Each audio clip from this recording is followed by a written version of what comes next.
Good evening. So I thought I'd just come on just because I'm not very tired. I thought I'd come on here for also, I don't really interact with you much on here in real time. Even the videos I make, the ones I've been making recently, I did back on my last holiday, so I haven't been doing any YouTube whatsoever. Right, this is the soundtrack of Agony, and it's doing my nut. Well, wait a second.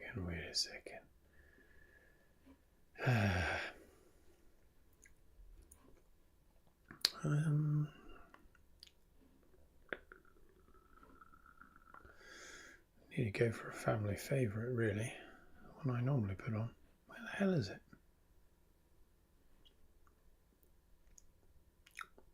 Oh, there it is. I chose Wix You for... fucker.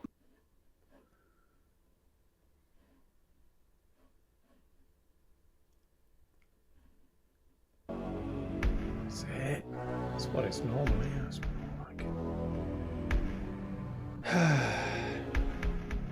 Just watched the 1968 Elvis comeback special. It was on BBC Two this evening. That was quite nice. Elvis, he was about 33 years old. I worked it out. I thought he looked older than his years. I mean, he's probably been through the mill at that point already, but still a very handsome, dashing man in full leather, gyrating and singing very well, actually. So that's what I've been up to this evening.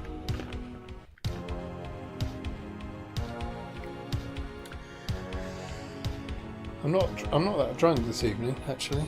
This is the first. I've only had a few beers and a couple of whiskies. It's my second whiskey. It depends how many people come on. I'm sorry, I never telegraph when these are going to be coming on. But I've got some new paintings, so I may pop a couple of those out. In fact, in the last 3 weeks, I've done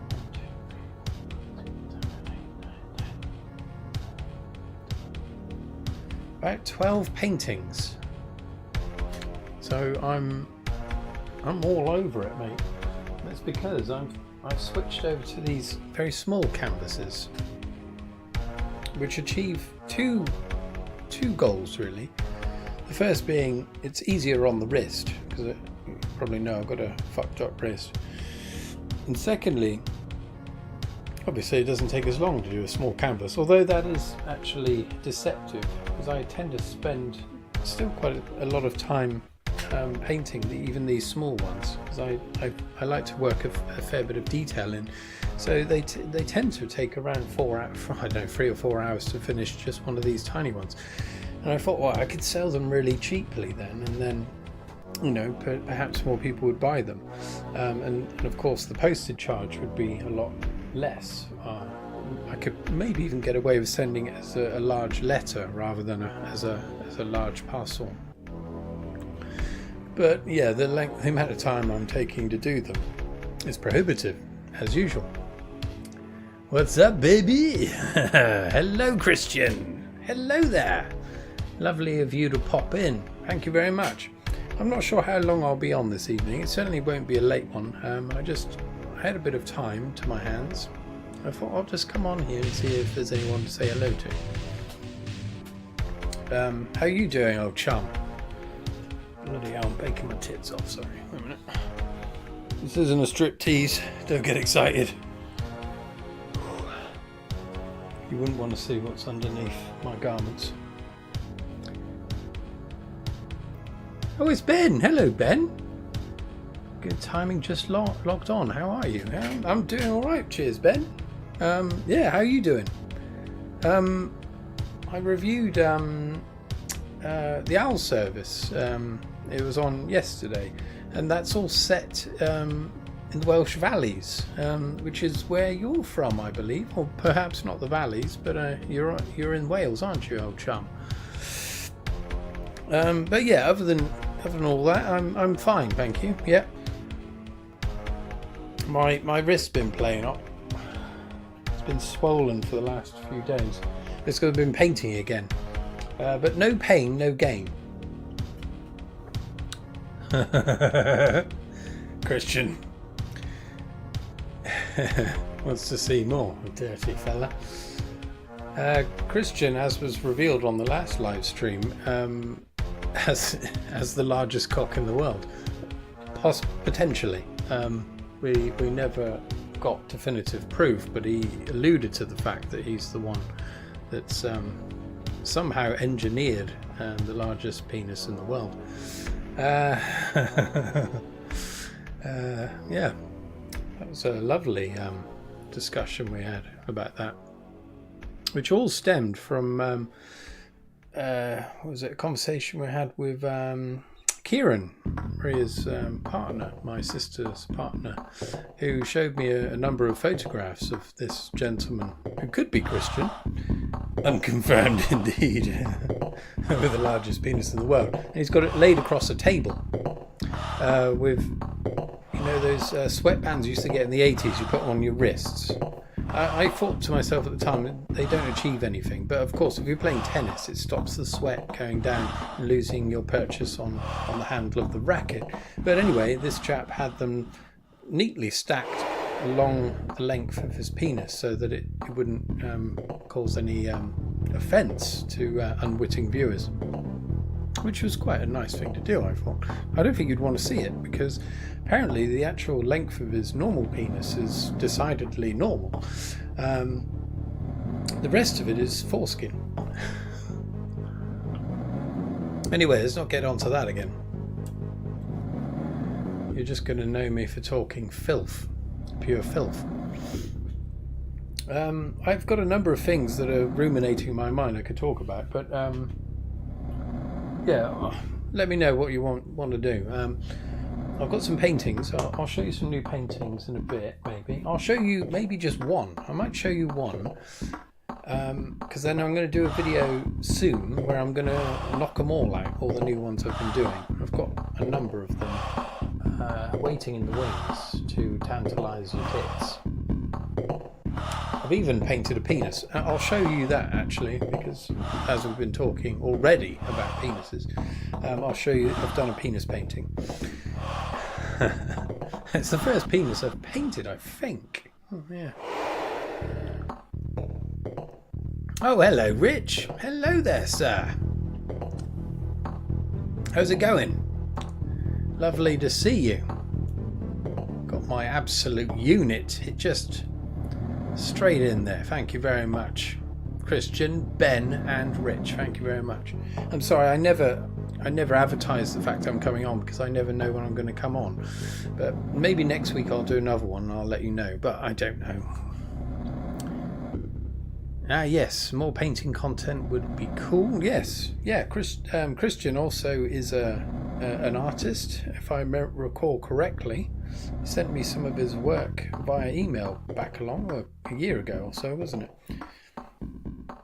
Oh, good. I'm glad, Rich. Yeah, all good with the family and all. Oh, that's good. I'm glad everything's popping along nicely. Yeah, one of the things I've been struggling with recently is work, but I can't talk about it because it's a delicate situation. But I've been getting stressed like a motherfucker. But weekend is here, and I'm drowning in sorrows, as usual. I'll tell you about it one day when I leave my job. Maybe. Oh, man. It's always people, isn't it? People get in the way. Yeah, I'll tell you what, I'll knock a couple of paintings out now, just in case any of you have just popped in and you want to pop off again. Any of you want to do that, please feel free. I don't want to enslave you within my presence. This was just an ad hoc. I just thought I'd pop on. I won't be on too long. This is from Ben. Oh yeah, he's from Wales. I am mate, North Wales here. Your ears must be burning as my sister has read Brown Road Blues and loved it, and we were talking about it yet. Ben, spreading the word. That's the man. Thank you very much. Oh, that's bloody nice of you to do that. It's disturbing when I can't even say the title of my own book. I always fumble, so it's like a tongue twister. No, it's very nice of you, thank you. I'm glad your sister enjoyed it as well. I'm glad it also appeals to female readers, actually. I just wrote the thing. I wasn't sure if it would be... It's not derogatory towards women, is it? I know Tarek is a bit of a bastard, but there are a couple of stronger female characters that put him right, as he should be. And my sister's read it. She enjoyed it. So, but then she grew up with me and my brothers, so she's kind of like a man, really. Not really. Excuse me, fuck. North Wales. I used to visit Conway. Oh my God, I'm sorry, I can't pronounce these words. And Llandudno, love the area. I also love. I've only been to Wales once. Can't remember where it was though. It was just for a stag do. It was about 10 years ago, and we got completely nailed. But it was lovely. Yeah, I've been drawing some stuff. Been trying my luck with inks, pens, and Sharpies. Lovely. I've got a great big set of pens up there, coloured pens. My brother got them for my birthday a couple of years ago, but unfortunately my wrist is so bad now I just can't draw. I can't do anything that requires that finer movement, whereas I can hold a paintbrush, so there's less wrist movement. Which is a bloody shame, because I used to love drawing, and I was dabbling with the pens and the coloured pens. And I have done a bit of ink in the past as well. Unfortunately, for now, I can't do that. Hopefully one day, when I make my fortune, I'll pay someone to fix my wrist. Loads of castles. Conway is my favourite. Ah, right. Yes. I'm all for castles. Absolutely love them. No spoilers, please. I'm halfway through Tarek's debauchery. Good man. Thank you. No spoilers. Don't tell him there's some penis content. He's probably already got to that. Talking of penises. Right, I'll get a couple of paintings out. Incidentally, next week's video is going to be a tour of my bookshelf. Every single book that I had prior to doing this channel. So the books that have travelled around with me all my life, really. So that's something to potentially look forward to. Right, let's get this fucking down.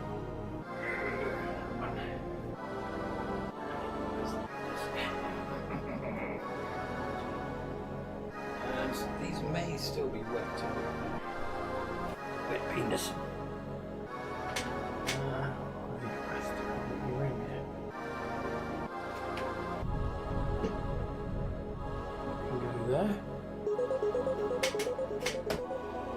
Can go there. I'll test them out in a moment. So I think there's been a few messages. There's been one. There's a message to Rich. Yes, all great places. I go to them often, pal. Yeah, I'm sorry. I mean, I did a review of the Owl Service, and there were some Welsh names mentioned. I will be brought up on the pronunciation of them. I did some due diligence. I did a bit of research as to how to pronounce them, but I'm fucking useless. I learn how to pronounce it, and then when the video starts recording, I just revert back to my English, basically.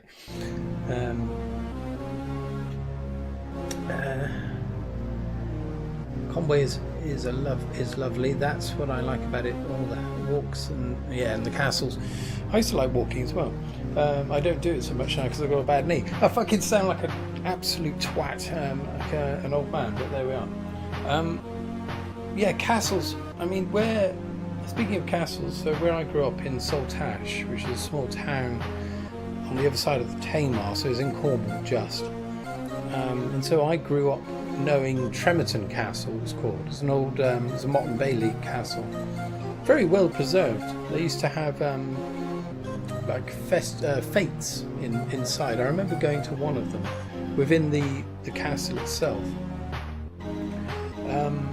It looks lovely. It's a really nice landmark, but a lot of people don't know it's there because it's it's down on the estuary, the Tamar estuary, down towards the Forder Anthony Passage around there. But anyway, that won't do you any good. But yeah, I love that castle. So yeah, I've always loved castles as well. Anyway, let's pop a penis out. This may get the thing shut down. So you're not going to see very well. The light in here is awful. So I envisage this as, you know, Gulliver from Gulliver's Travels, this giant, and I envisaged his penis just lying across the countryside. So yeah, the lion's share of it is across all the fields, and then the tip of the penis is poking up over the next rise. Don't ask me why I did it. I have no idea. I mean, that's my artistic output at the moment is all based on just doing whatever the fuck I want, because I don't care. I just want to, you know, if I've got an idea, I'll just do it now. And I'm not referencing stuff much anymore. So I get bogged down on looking for images that aren't copyrighted, or and then I'm too faithfully reproducing the reference. So I'm trying to just do things off the top of my head now. That's the plan. I spent 20 years living in Manchester city centre, but I always came back to Wales to visit family. I've now moved back here. Lovely, yes. I'm like you in that I kind of yearn for that more countryside environment. Although where I live now, Exeter, is quite a small city by Manchester standards, and it's very close to the countryside, so it's a nice halfway house, so to speak. I'd like to live in a smaller town, or perhaps even village at some point. Indeed, yes, massive penis stretching over the landscape. Yes, thank you, Ben. I thought you might appreciate that. Hopefully one day it will be hanging on the wall of perhaps an old lady. I don't know what the market is for penis paintings. I don't think I've ever seen one. But yeah, I'm sure some people like them. Stupid light in here. Look at this rubbish. Fucking hell, it's hot in here. Might have to take another layer off in a minute. Yes, and the other painting. So right, this one. Tell you what, I'll show you very quickly something. Bear with me.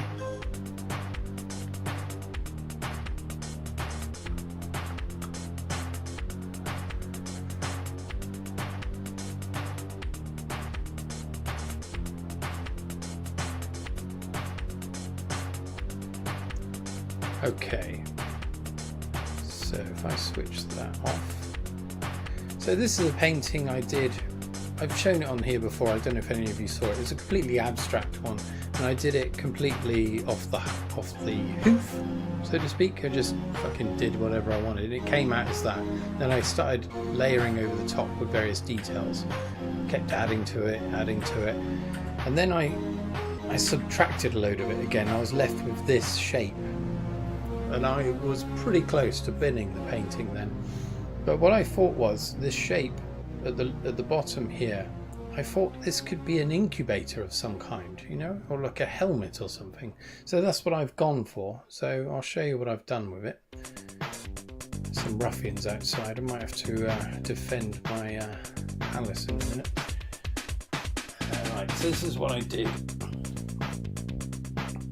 Oh god, the light's not very good, but so yeah, I've made this lower section a kind of like an aliens, you know, like the Alien films style incubator for cryogenic sleep, something like that. And this young woman is kind of just woken up, or is perhaps going to sleep. And above is a fairly horrible looking sky. You know? So yeah, I was just that's what it turned out in the end. But I was pretty pleased with it. I haven't done a face for a long time. That one turned out okay-ish. There are problems with it, but I'm past caring now. I just want to knock paintings out as quickly as possible now. Hence why I've been feverishly working away. In fact, what I'm enjoying is, like I said already, that not referencing other stuff, just going from pure imagination. So what I do is, like when I'm working, when I'm driving, I'll think up things, I'll think up scenes, and then I'll just try and paint them just from memory, or even dreams even, and then not really reference anything too much, just do it. The problem with that is that everything risks looking the same, but or similar, but at the same time I think I've absorbed enough things over my life that I've got reference material already in my head, so to speak. So hopefully there will any similarity I can pass off as being a style. Oh, thanks very much, Christian. And Jabrace78, thank you very much for popping in. I'm glad you like it, thank you. Yeah, I'll show it in more detail once I've photographed them properly. The lighting in here is always god awful, as you all know. But I don't want to turn this too much into like a YouTube studio. I prefer having it as a kind of place to contemplate my life, and paint primarily. Oh, thanks very much, Ben. Thank you. Cheers. Yeah, it turned out better than I thought, because I was going to bin that painting, so I'm glad I didn't. Shall I show you another one? I don't know. I'll show you one more. Okay, so this one, it's kind of, someone's mentioned this before, I showed it on my community tab thing, and it's kind of a bit like the Rich, it was Rich actually, so it's a bit like the Fighting Fantasy illustrations, so it's kind of like a strange maze, this one, with just some abstract, just some geometric shapes. So in the center there's this kind of, it could be a gnome waiting there, a devilish gnome in the middle, or just some kind of tower, and then a ball, and then the sun in the background is black. But again, this is something that just came to me, I think when I was lying in bed one day with the Dicky Man. No, I don't know where it came from. But yeah, I was thinking if I do enough of them, it could form a body of, or like a book even, or something like that. I probably won't do that. I get all these bloody ideas, and I end up wasting my life doing things, but I'm enjoying it. In fact, I've been absolutely loving painting lately, and the main thing that's making me do more of it is not worrying so much. Just do what I like. And I'm not even worrying about if there's a market for it, because I don't even know if I'll sell them. Well, I probably will eventually, but I'm not interested in putting them up for sale at the moment even. I'll show you some other ones, just works in progress. Sorry, I won't do many more of these because it could potentially be boring. Okay, there's this one. I think I've shown this on my community doodad. So this is a young lady naked, just gazing wistfully or contemplatively at a pyramid, and her head has become this great big weird thing. And then I thought, let's elongate her leg to mirror that shape. Again, just doing whatever I like. And these kind of, so it's just an underpainting. I think I used Venetian red, a bit of burnt umber, just for the darker tones, just to block it in. And I just did it, in one go. And it probably only took, I don't know, half an hour? Maybe a bit longer, but not much longer. This one, so this is, I had this idea, actually years ago, for a great big tree, or lots of trees that are bound within a walled kind of garden, perhaps. So that's what that one took. I don't know, that was 20 minutes maybe. I mean, it's very rough, but you get the general idea. And then what I'll do is I'll go back over it with with colour, obviously, and that's watered down oil paint, so using solvent to thin it. And the beauty of doing that is once you've painted it, it will dry within a day, whereas once you've applied oil thickly, it can take up to, I don't know, 3 or 4 days There's one up in my drying thing there, and I used a lot of lemon yellow, and it's still wet now. I did it 2 weeks ago, and it's never going to dry. So I've had to wipe it all off because I'm fed up waiting for it to dry. There we are. Oh, hello. Oh, cheers, Rich. It's got a title here for that one. Time dilation event. Sorry, I can never read these properly because there's this thing in the way. Wait a second. Time dilation event at the pyramid. Yes. Okay. Yeah, I might go with that. I'm not very good at titling my work. Right, prepare yourself for a bum. So this is the last one I'll show you. Another work in progress. Again, this only took half an hour perhaps. I just had this idea for... I'm sure I've encountered this kind of imagery before. I think perhaps Salvador Dali or one of the surrealists has done something like this before, where pieces of statuary, is that how you call it? Pieces of statues are placed within a landscape, within a painting. So this one is a bottom, and it's in a box within a kind of environment that I've been working with at the moment. It's a kind of a desert environment with mountains in the background. But in the foreground here, you can see I put some more mountains, but they're kind of, it's like a placeholder. It's as though the posterior is being shown a facsimile of the horizon. I have no idea why I put that in there. But that's the beauty. I just love just seeing where a painting will go, working this way. I took it very literally in some of my earlier work that I've shown you before, where I have absolutely no plan, where I just do abstract stuff, and then I try to see images within the abstraction. This time I'm working with a more solid idea, but at the same time being a bit more fluid with what comes out of it. I'm enjoying that more, and I think it comes up with more pleasing imagery, if you will. It has suggestion and style, but leaves... I'm sorry, this fucking... I don't know why that's there. Bear with me, sorry. Leave something to your imagination. Okay. Which I like, very cool. Thanks, Ben, thank you. That's very kind of you, thank you. Yeah, and I suppose like the ones I've shown you, and this one as well, I like the idea of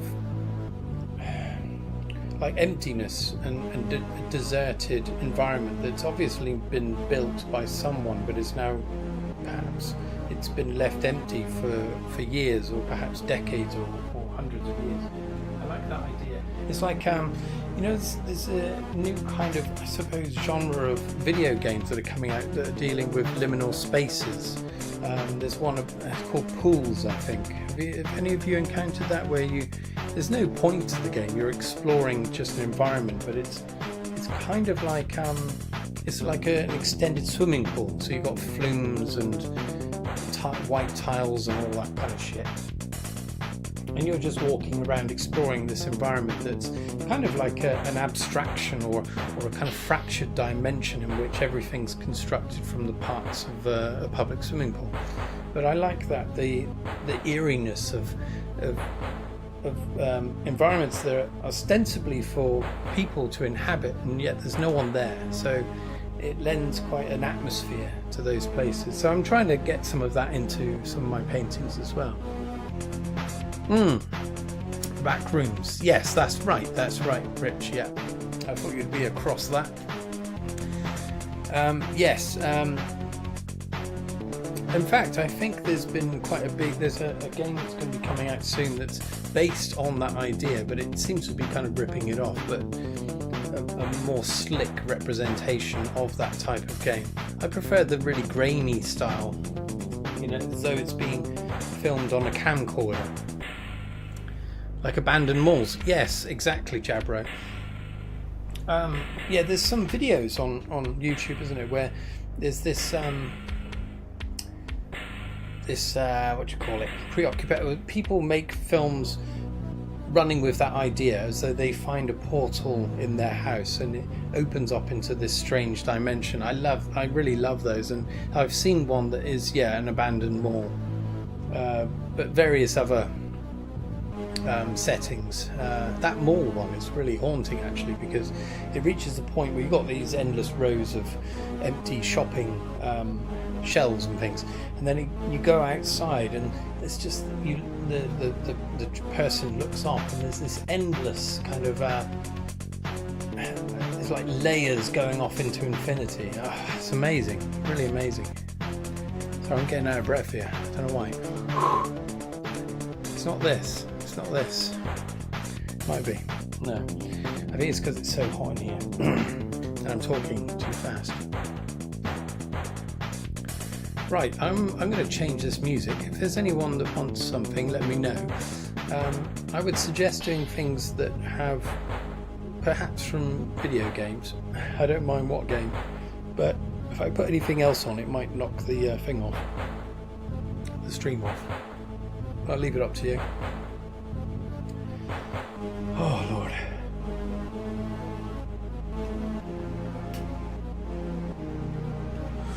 Yeah, I've got a few more. I'll tell you what, I'll just show you all of them, shall I? Shall I just show you all of them? I mean, I'll do a video for everyone else that doesn't see this tonight.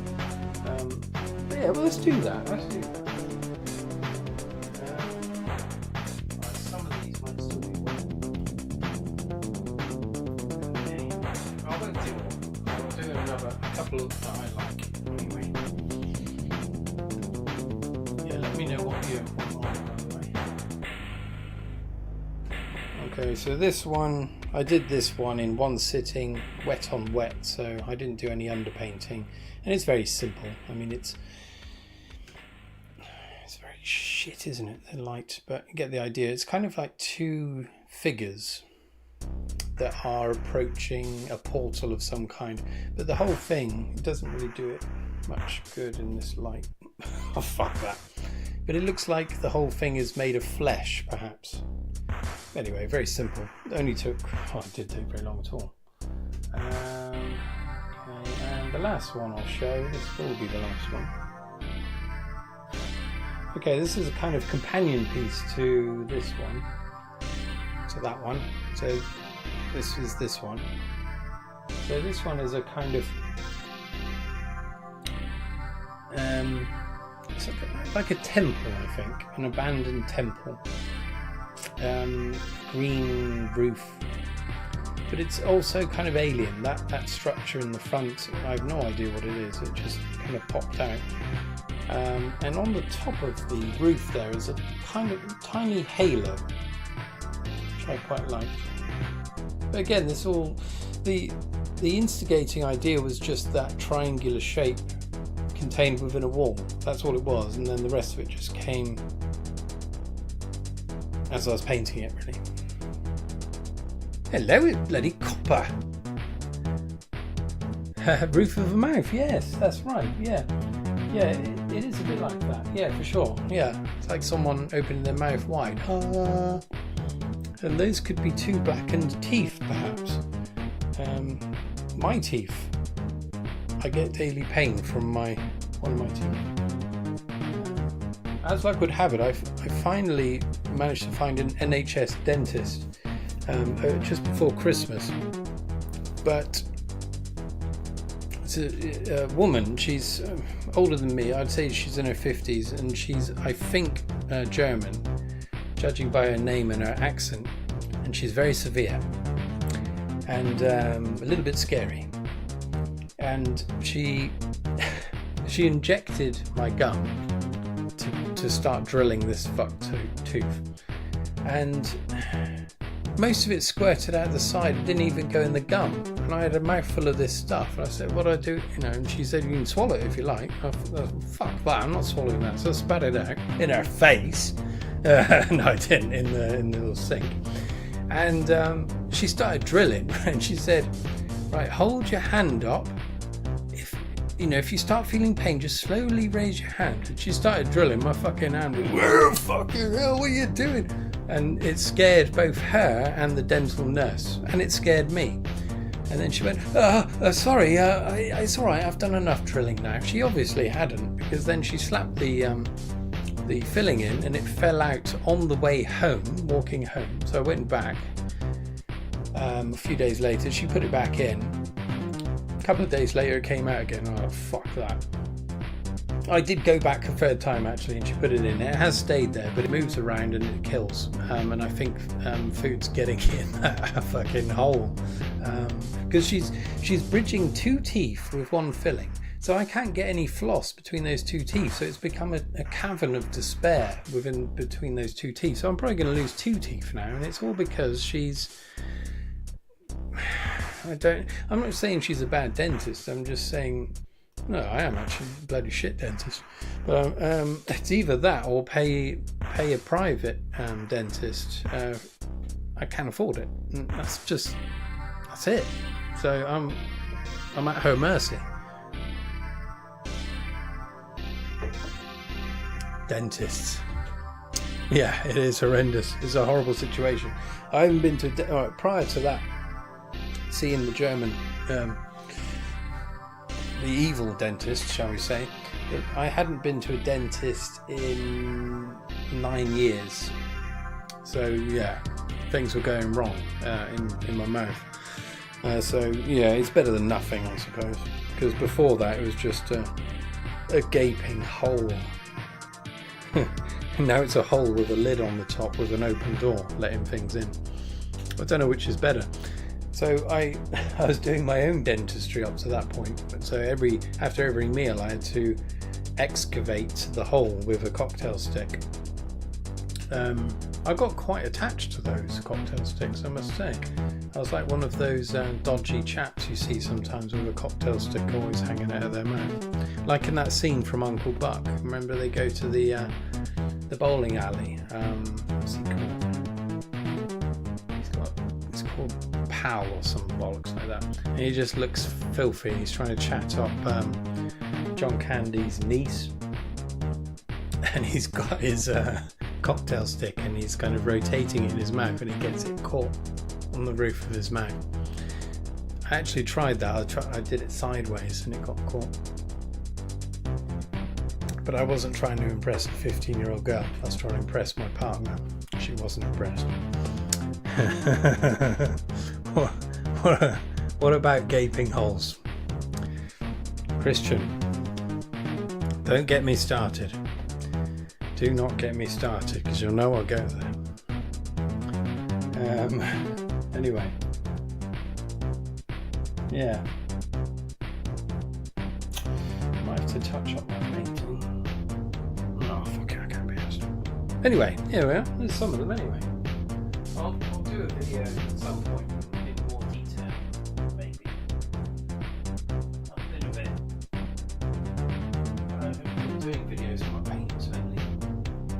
Apologies if there's any of you that enjoy the scene. I just haven't been painting, so I've got anything to show. I'll show you one more. I did this one yesterday. Again, it's a bit like fighting fantasy kind of, I suppose. This is a precarious walk around a number of columns. Yeah, it's nothing special. I did it very quickly.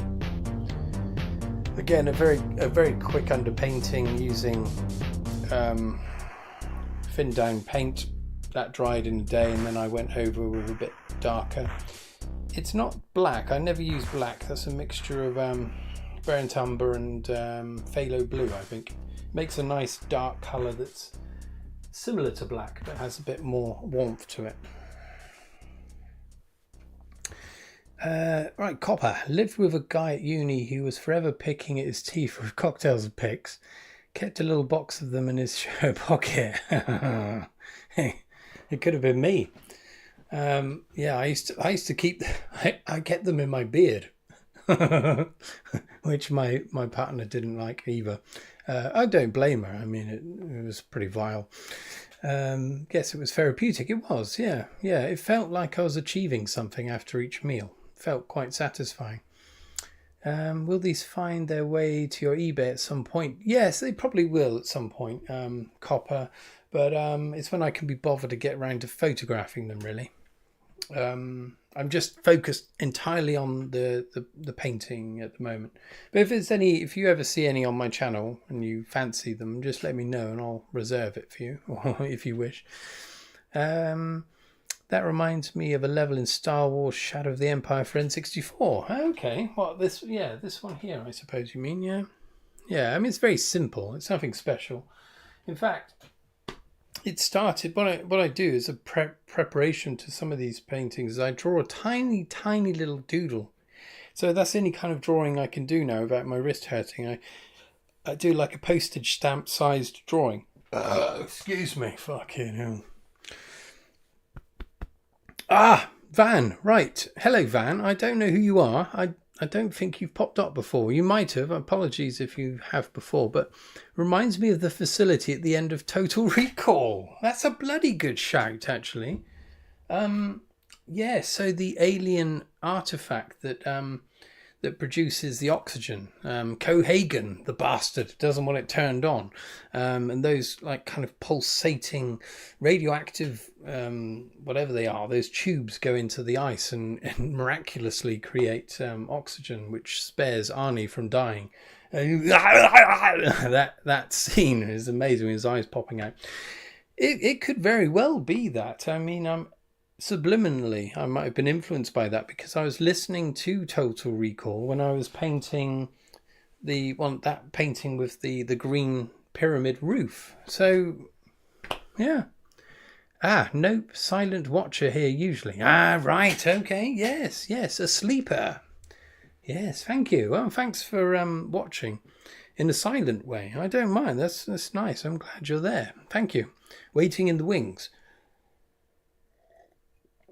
Yeah, it could be that. It could be. I absolutely love that film. I recently bought it, high definition version, through Amazon, so I can watch it over and over again. But I don't tend to watch them. I just listen to them while I'm painting. Come on, Cohagen, give these people air. That's my attempt. It's not good enough, but yeah, there's some brilliant lines in that film. Fuck you, Cohagen. And that old lady who tries to get the bag off Arnie. Fuck you, you asshole. And that one where he kills Benny, the mutant taxi driver. Screw you, Benny! And he puts the drill through the thing. Actually, I listened to the Total Recall soundtrack. Wow, Mutant Dancing, the song at the bar, is a belter. That song is always in my head. Ding, ding, ding, ding, ding, ding, ding, ding, ding, ding, ding, ding, ding, ding, ding, ding, and the lady with the free tits. Have you ever heard? Is that Australian Death Machine? Austrian Death Machine. No, I haven't. It's a beauty. The remake with Colin. Is it Colin Farrell that was in it? Shite. Yes, Van knows. I wonder why that song is in our heads. Is it because we always came back to that scene? It's possible, isn't it? Yeah. But I still think it's a cracking song. In fact, I might put it on now, see if it's it might close the thing down, but we'll take the risk. Austrian Death Machine. Have you suggested that before, Christian? I mean, I'll try and play it. It's just that I think it could cause problems. Right, let's put a bit of that on. Whoa. No, not that.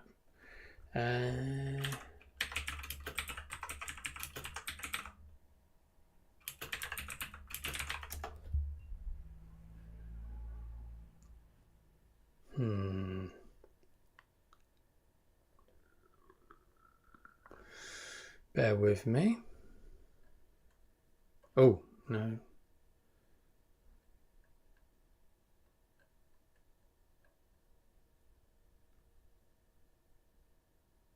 I don't think it has it. That's a shame.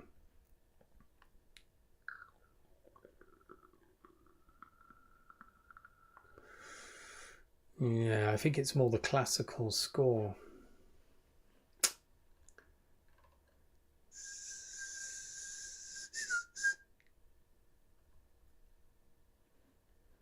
Open your mind.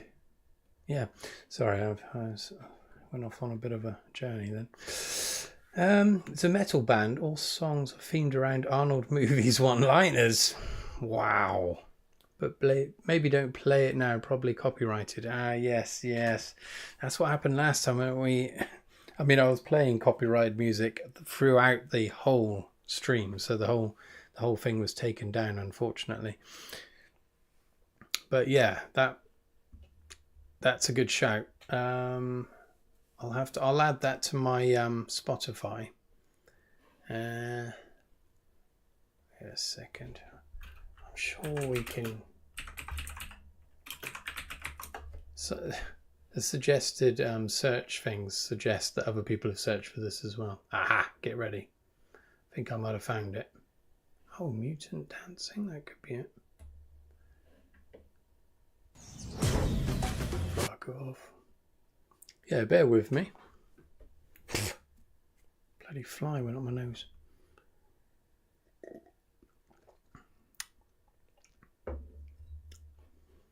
Three, two, one, fuck off. Ooh, there it is. Oh, it's very quiet though. Tell you what, I'll boost the volume on my side of it.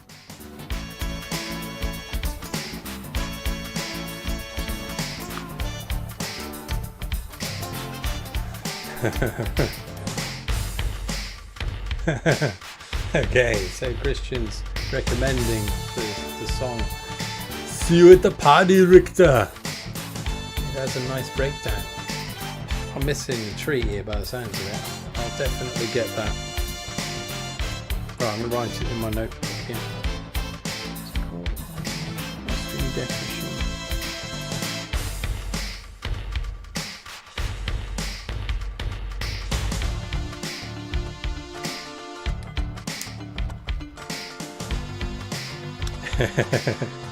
It's just so strangely moving, I agree.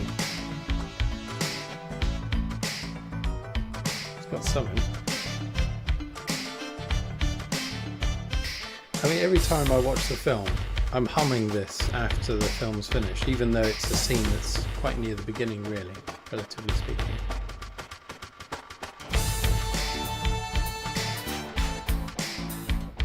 You make me wish I had 3 hands. Or something like that. Probably wrong. I'll get mine out.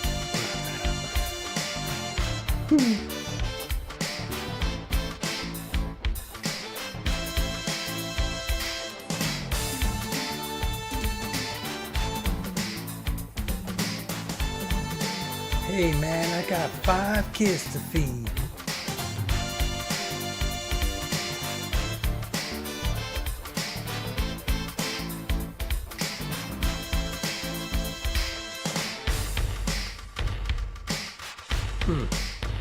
Ooh.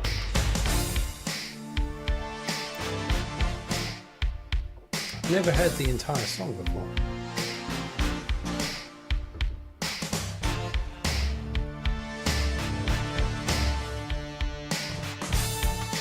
Ah.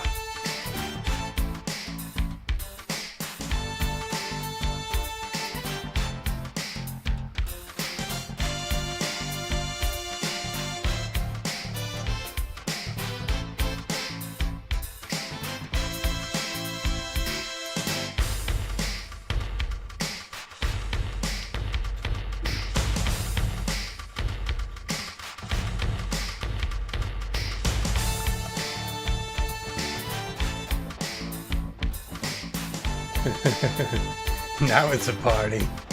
You're damn right.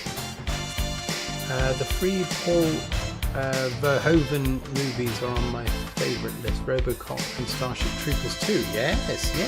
Yeah, those are bloody lovely films as well. Yeah, the original RoboCop film. Fantastic. The first time I saw that, I was too young really.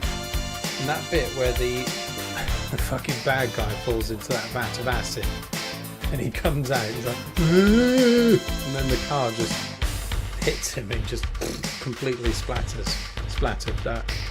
Oh, and the shooting off of RoboCop's arm, that stayed with me for a long time, let's put it that way. I thought it was such a brutal scene. I mean, it is now. It's really terrifying, really graphic, and just that torture basically, isn't it? But he gets his own back, albeit in the form of a fucked up robot. And I love the second. I mean, the second RoboCop film is not as good, obviously, but the scene where you've got the prototypes or the attempts to make a RoboCop 2, and one shoots itself in the head and another one pulls its head off. Me too, I was a bit traumatized. Yeah, for me too. I was like, fucking, I'd never seen anything like it. It was just, it was bleak. But good, one out in the end, obviously. Yeah, that's a cracker. So if any of you, if you're going to be organising any parties in the coming months, that's called Mutant Dancing from the original score of Total Recall. I think you'll get everyone moving. In fact, my wedding's coming up actually, in our wedding in October. I'm going to see if the DJ's got that. I know that me and my brothers will all get the reference, and probably a lot of other people too. But yeah, let me know if there's anything else you want to crack on. I mean, that didn't get us bumped off the stream, so that's safe territory, it would seem. The ED or Ed 209 scene shook me up. Was that the robot in the first one, the kind of two-legged thing, or is that the robot in the second one that's completely fucked up because it's got that drug-addled criminal inside it? He displays his robot penis to his girlfriend, and it's just a horrifically looking mechanical penis that would not fit anywhere. But brilliant. That kind of stop motion animation used for both of those films works so well. It's so far superior to CGI now, I think. There's something about that, the limited frame rate of the stop motion juxtaposed with the live action, that makes it so, not otherworldly, but kind of uncanny, if you will. DJs really love when you rock off with a USB stick full of MP3s. Well, he's just going to have to deal with it. I know, that's the trouble. I've been to weddings before where the DJ just takes over and just plays their own crap. And you ask them for songs and they won't play the bloody things. You're getting paid to do this, mate. It's 20 seconds to comply. Yes, that's right. In the office. Oh, that is scary. There's nowhere to go. And the sound of the machine as well, that kind of, that hum that's going on. Oh, it's so sinister. Well, it's so intimidating. And there's nowhere for the poor bugger to go. The two-legged robot was terrifying. Yeah. It really was. Even probably more so than that horrible mechanical beast in the second one. Because this one, I mean, they're so close. I think it's also because it's situated within the office, isn't it? Or it's in other environments as well, but within a kind of lived environment, a human scale environment, something like that. I mean, it's just fucking terrifying, the scale of it. And it's got two fucking great guns on it. You're fired. Yeah. Oh, I love one-liners in those old films. Oh, Predator. That's another cracker. We watched Prey. Have any of you seen relatively recent film? I think it might have been 2022. It's a sequel potentially was prequel in a way to the original Predator film, set in a kind of the beginnings of the colonization of North America and the Native American Indians. The Native American Indians are having to deal with a predator within that environment. Oh, it's really good actually. It wasn't perfect, but it was very good, I must say.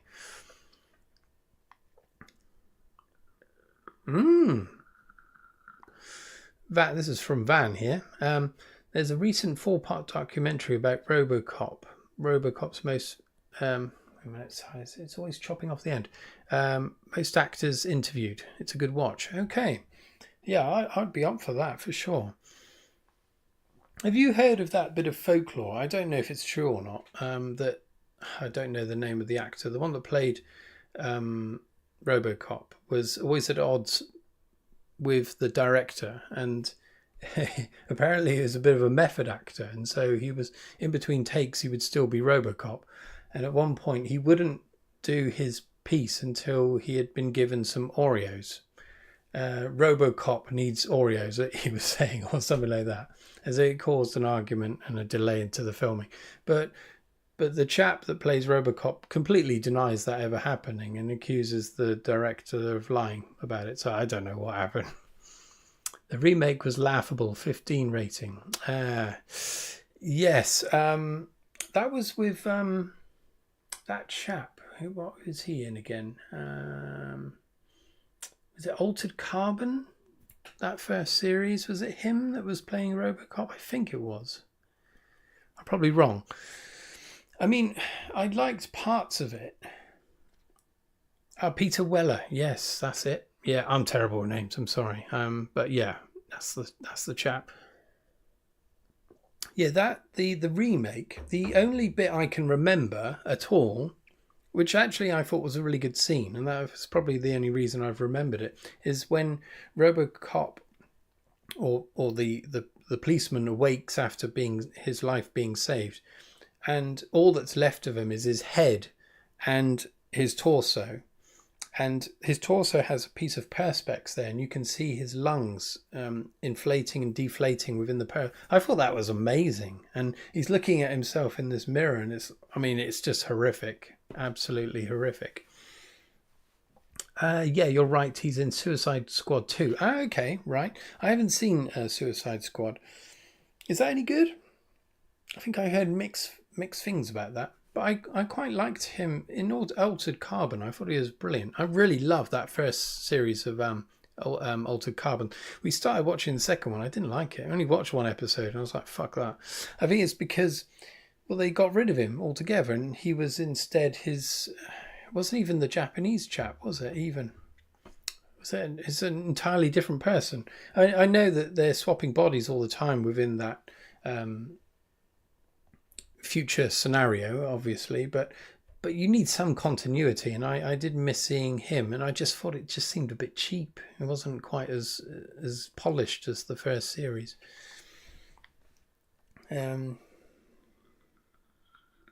Altered Carbon as well, is that, I think it was based on was it a graphic novel? I don't think it was a book. I mean, it might have been. I wouldn't mind reading it or reading that, or perusing the graphic novel.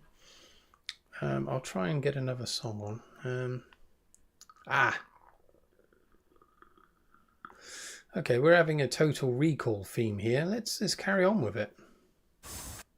The adverts can fuck off, obviously.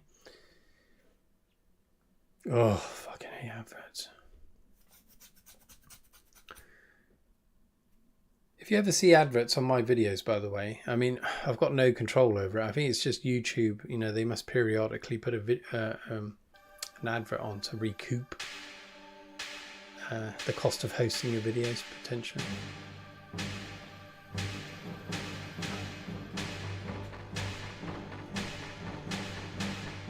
Richard Morgan. Okay, so that's the chap that's in Altered Carbon, Suicide Squad, and RoboCop. Huh? Richard Morgan. I think I've seen him in one other thing as well, but I can't remember what it is.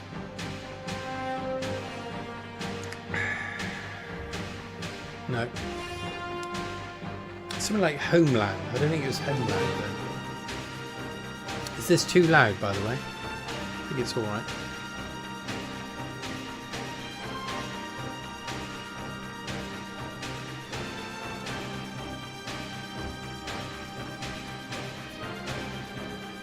Sounds similar to the Conan soundtrack. Yeah. Well, that would be interesting. I wonder if it's a similar... Ah, the author. Richard Morgan. Sorry, I've come ill-prepared to discuss this. I don't know enough about any of that. Ah, cheers, Rich. Thank you. It's tricky, and some music is recorded at a higher volume. No, he wrote the books. I have them all, but not read any yet. Ah, okay, right.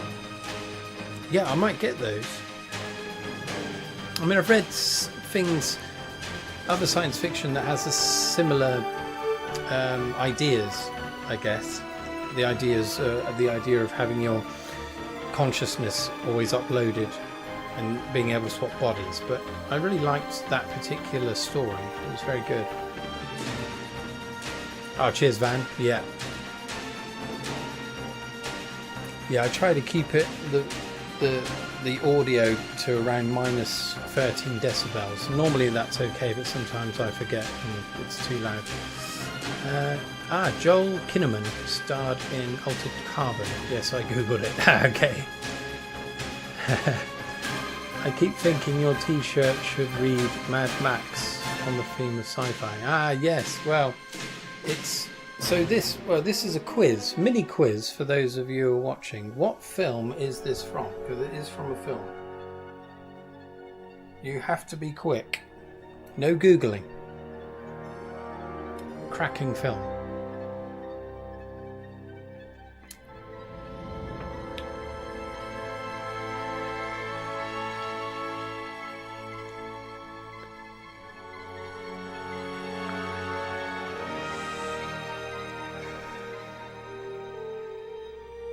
Have any of you seen the second part of Dune?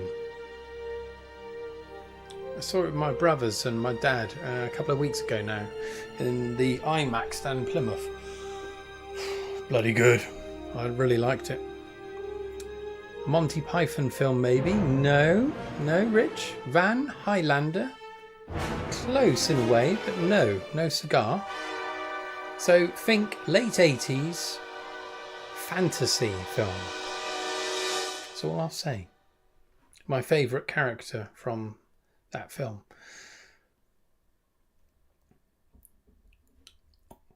Let's have another Total Recall. There's a chance that this will all get scrubbed. But what I might do in a minute is put on. I found there's a YouTuber that does copyright-free music that you can use in your videos, and it's like synthwave stuff. Really nice stuff. So I could put some of that on in a minute, and we wouldn't have any problems. It's really nice that people do those kind of things, because for small channels, you just can't. I can't afford to invest in like licenses and shit like that. Although it's not going to be monetized anyway, but anyway, it's another Total Recall. Oh, I just love the soundtrack of this. Okay, got some more suggestions here. Not yet. I'll be seeing it in Dune. I do like the American pronunciation of June. They call it Dune, which yeah, it's worth a look though, Rich. It's really good. There's one scene that's kind of like a gladiatorial contest, and it's set on this planet where the sun it's like a black sun or a dark sun, and everything's monochromatic because there's no like white light spectrum, there's no color spectrum. It's really good, really good. Oh my god, Copper's on there. Right, so Van was going for Conan, Jabro, Kroll, which is a good shout, but yeah, it is Willow. It is Willow. Mad Mardigan is the one played by Val Kilmer. I'm the greatest swordsman that ever lived. Labyrinth, yeah. No, but yeah, got it. Yeah. Never-ending Story, no. Place your bets, gentlemen. Red Sonja. Was that a film? Was that made into a film? If it was, I want to watch it. I like warrior women. That's all I'll say.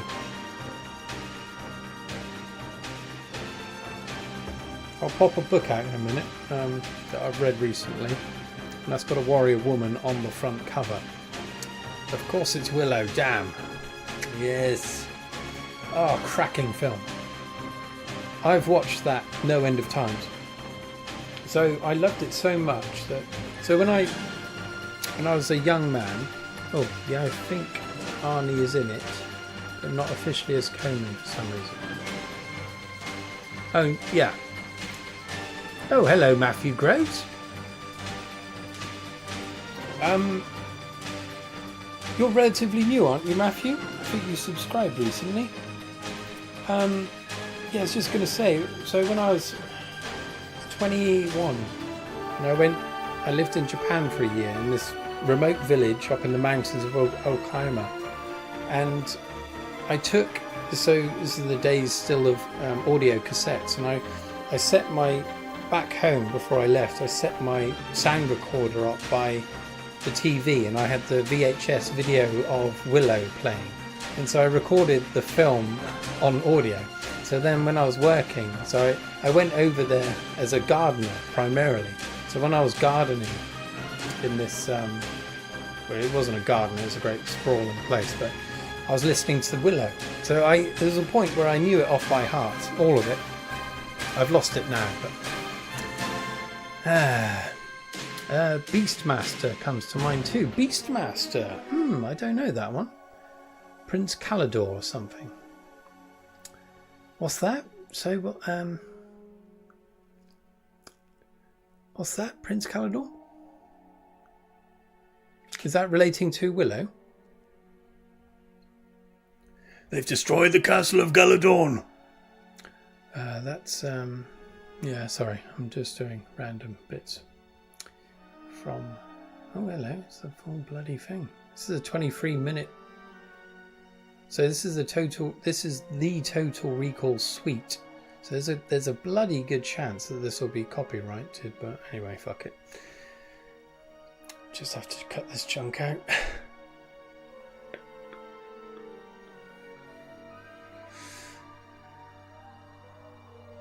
Yeah, they've destroyed the castle of Galadorn. Nockmar's army is destroying everything in sight. Yeah.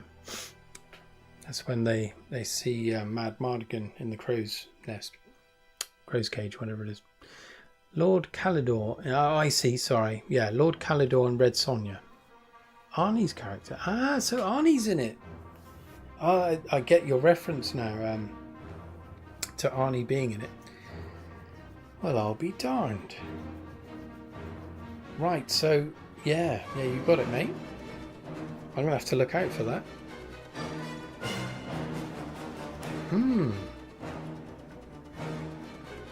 Is it any good?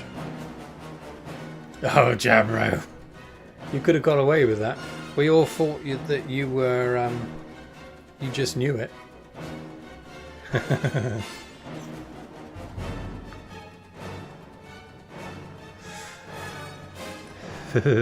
It's worth a watch at least once, Tarek. Okay, right. I will get that in me. It might inspire me for the second book, which I've only partially written. I stopped writing about 3 weeks ago when I started painting again. And we're talking about 80s sword and sorcery films. Yes, we are at the moment. Have you got anything to offer? We do meander quite a bit on here of an evening if we do these kind of things. But yeah, if you've got something to offer, Bear Nor Pfeiffer, Dot Dwarf, Danalora, Bear Nor Pfeiffer. I think that's part of the spell that Willow uses to. Yeah, it doesn't matter. Yeah, you're the same as me, Jabro. It's definitely, it's a cliche thing to say as you get older, your memory gets worse, but it fucking does.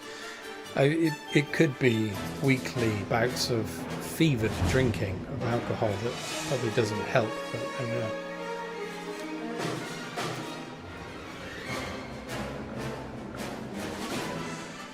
Right. What I'll do is I'm going to go, if you don't mind, I'll probably be on until midnight, so it's whether you want to stay or not, but I'm going to have to recharge my glass.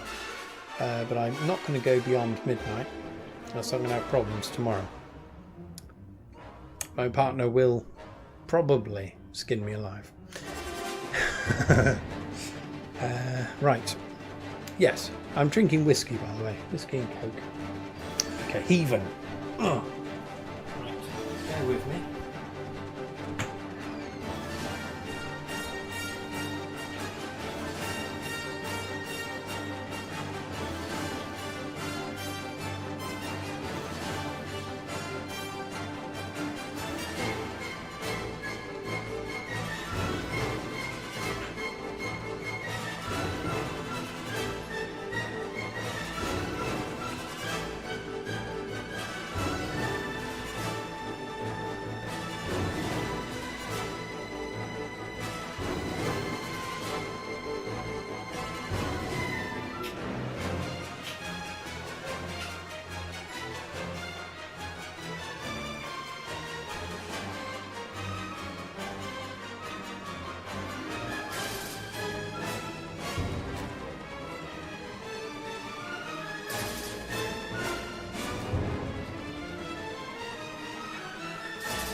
Hello, my lambs, hello.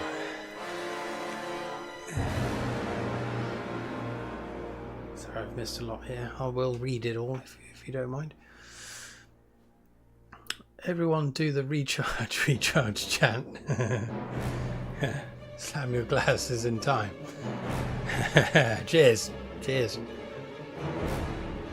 I was drinking ale, I'd get my horn out, but I'm not putting this in the horn. It will probably melt it. Legend was a favourite of mine. Mia Sara Impossibly Beautiful. Right, yes, that's the one with Tom Cruise in, isn't it? With the unicorn. Fine, I'll get a beer. Good man. Van is on it. Tim Curry eating up the scenery. So that film, I've only seen part of it. I thought it was really well shot. I mean, it looked otherworldly. The only problem was I started watching it wasn't on filmmaker mode, and so the TV compensated for the lower frame rate, and it looked really odd. It looked like you were watching the filming, or like production filming of the film, if you will. It kind of cut some of the magic out of it. I'd like to watch it again. Oh yeah, Rich likes it. Yeah, I'll have to watch that again. It reminded me of like Dark Crystal or Never-Ending Story, potentially. Oh, music's getting a bit fucking intense.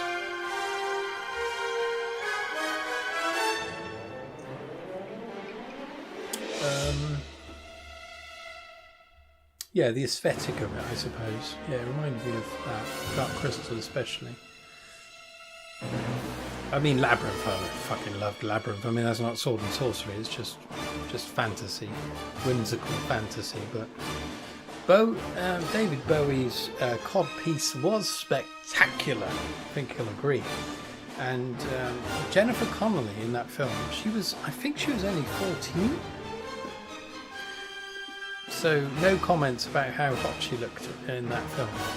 Dodgy. We actually watched The Rocketeer the other day. That's a safe one. So she was, I think, in her early 20s at that point. But I quite liked that. It was a good film. I watched it back in the day. Really enjoyed it. This time I found it slightly more... It's a bit longer than it needed to be. Slightly confusing at times as well. But I like the look of it. I like the setting. And I like Jennifer Connelly's breast. I mean... No, I liked her acting. Right. Any link from the unicorn in Legend and Blade Runner? Same clip, isn't it? Well, I'll be darned, really? That's interesting. No, I didn't know that either. So, in Blade Runner, is that a kind of dream sequence? Is it, or is it like a hologram thing? I can't remember now, but I do remember a unicorn appearing momentarily. Oh, bloody hell, Van is... He knows his shit. Yeah, I loved Labyrinth. Saw it in the cinema with my neighbour because his dad worked on special effects.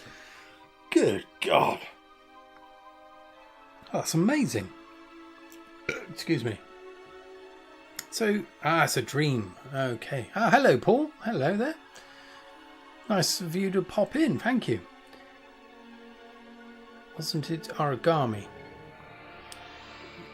There was definitely origami featured in there. I don't know if... Yeah, how that relates to the... yeah, I don't know. Oh, wow. I would have loved to have seen that in the cinema. When did it come out? Labyrinth. I'm thinking, what, 85 maybe? Or was it earlier? I don't know. It might have been later. But I kind of... We got a bit burnt out with it because my sisters, they were very young at the time, they just wanted to watch it every fucking day. We had the VHS, but I might sing, right, as a parting gesture, I might sing a song from Labyrinth at the end of the stream. If you're lucky.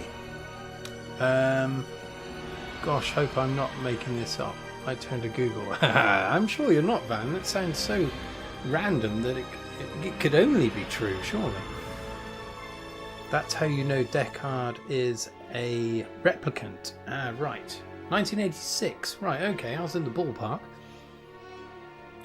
Yes, you did miss my singing. You were spared my singing, shall we say. But yeah, I will, if you remind me, I will sing a song from Labyrinth at the end. Right, okay. Oh, damn, I was wrong. Different unicorn entirely. Apparently, it's famously misremembered. Is that the Mandela effect in action? I must have been 8. Well, I'll be darned. Oh, it's Unstoppable. Hello there. Sup, bro? Just got back from Saturday Night Mass. Well, hello. I'm bloody glad of you to pop in. Thank you. I'm sorry, you might find this slightly, I'm not going to say satanic, but it might be the opposite of the wholesome environment you've just been to. I'm sorry, apologies in advance. I've had a few to drink. I'll try to be as respectful as possible. I've already talked about penises, so that's out of the way. At least you didn't have to watch High School Musical every day. Actually, well, you're right there, but I was on the cusp of that. It got to the point where my sisters were into that, and I think because I moved back home in my early 30s because my life went to pieces, so to speak, and I think I may have been further wounded by having to watch that film. I'm sure I've had my fill of it. Hope you're well. No worries, bro. Yes, yeah, I'm all good. Thanks very much. Yeah, all good. Okay, I'll do my usual thing then. Thank you. I know you're. Yeah, you don't mind. I'm sure. Hopefully. Yeah, because my usual content's pretty. Yeah. Anyway. Yeah, all good. Thanks, mate. I've just got the usual joint problems, but I'm okay. I'm okay. Van, I do know for a fact the end of Blade Runner, the helicopter shots over the forests and mountains are outtakes from The Shining. Yes, I heard that recently as well. Do you think that's another misremembered thing? But no, I read that actually. Yeah, that makes sense though. Yeah. Yeah, it's the beginning of The Shining, isn't it? Maybe? Yeah. The romantic ending to Blade Runner is unused footage from the start of The Shining. Rich?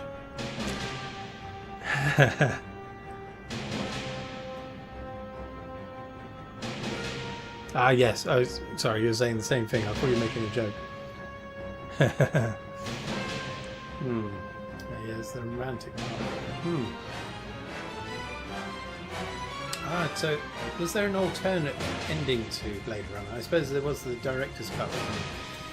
There was I started, as you know, some of you know, I listen to films when I'm painting. There was a version of Blade Runner, I think it was on the BBC iPlayer. I just saw it there and I played it. And it was a version I've never encountered before. And it wasn't very good. I mean, there's so much, there's a lot of dialogue, like voiced, obvious dialogue, like exposition of what's going on. The voice of Harrison Ford. It didn't need it, so I think I must have encountered maybe the original release. I don't know. It wasn't very good. The director's cut's far better.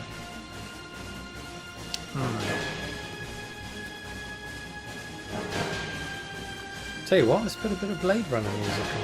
I mean, this for sure is going to get us in trouble. But, do you think it would be alright to do that? Let's try it. Because this one is doing my nut a bit. I will tell you what, before we do that, let's play the bar music one more time. Because I bloody love that.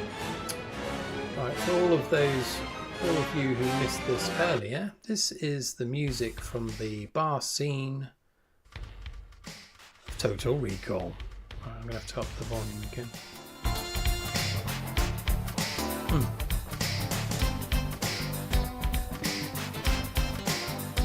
Yeah, Blade Runner music's pretty chill. Yeah, we'll crack some of that on next. But before that, put down your beers and gyrate to this.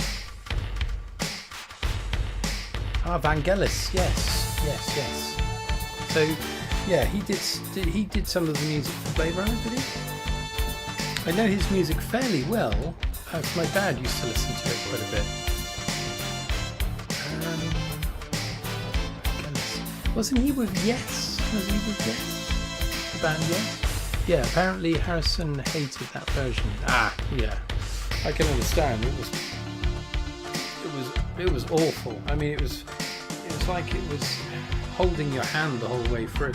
I stopped listening to it after a while because it was just fucking dreadful. I'm bloody glad that I encountered the original, the director's cut the first time.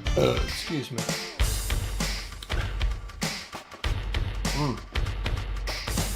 Yeah, we'll definitely crack some of that out. What do you think of the soundtrack of 2048, Blade Runner, the second one? Is it 2048? 2047? I can't remember what it's called.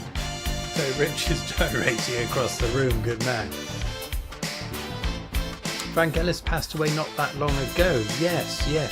I heard that too, yeah. Yeah, it's a shame.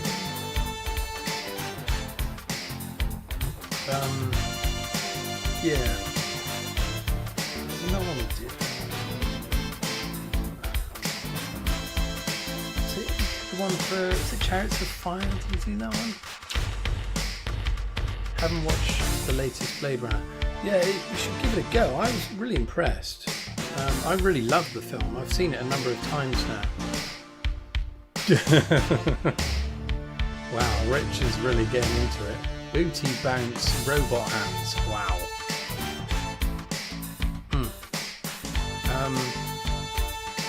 I mean, it's a sleazy sounding song, this, but it's also quite jovial. It lifts your spirits, and also makes you want to dance in a slightly sexual way, which is why I'm going to have it on repeat during my upcoming wedding.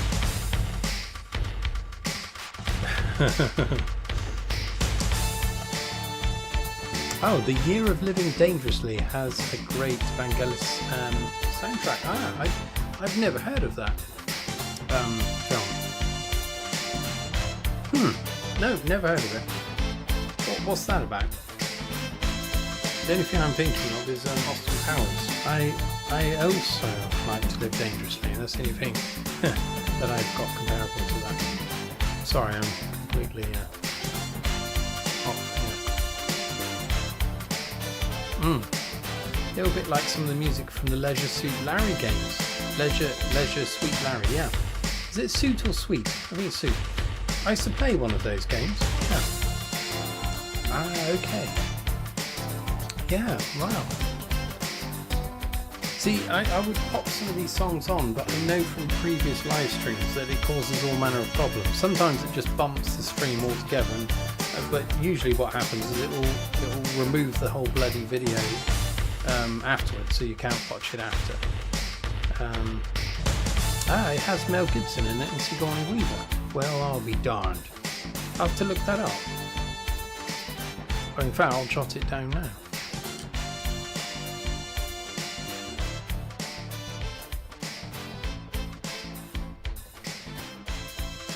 What? So, there's a brief pause here. What are you all up to? What have you been doing today? What are you doing right now? Let me know. Right, let's get a bit of I'll have to alter the levels again so I don't blast your bloody eardrums out. Let's get a bit of Blade Runner going. It's a great film, right? Yeah. I've just jotted that down. I'll try and find it. It was 2049, wasn't it? The other one. Okay. The complete soundtrack. Whoa. Right, let's do it. Oh.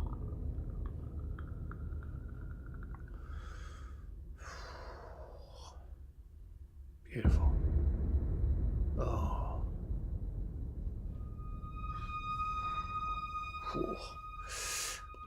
1980s Indonesia. Ah, right, that's the setting, is it?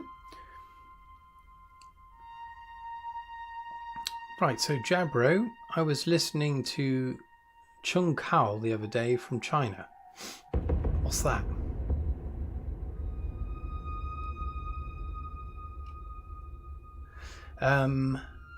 Finished off 3 slices of pizza. My right knee hurts like hell. Crikey. Oh, hell.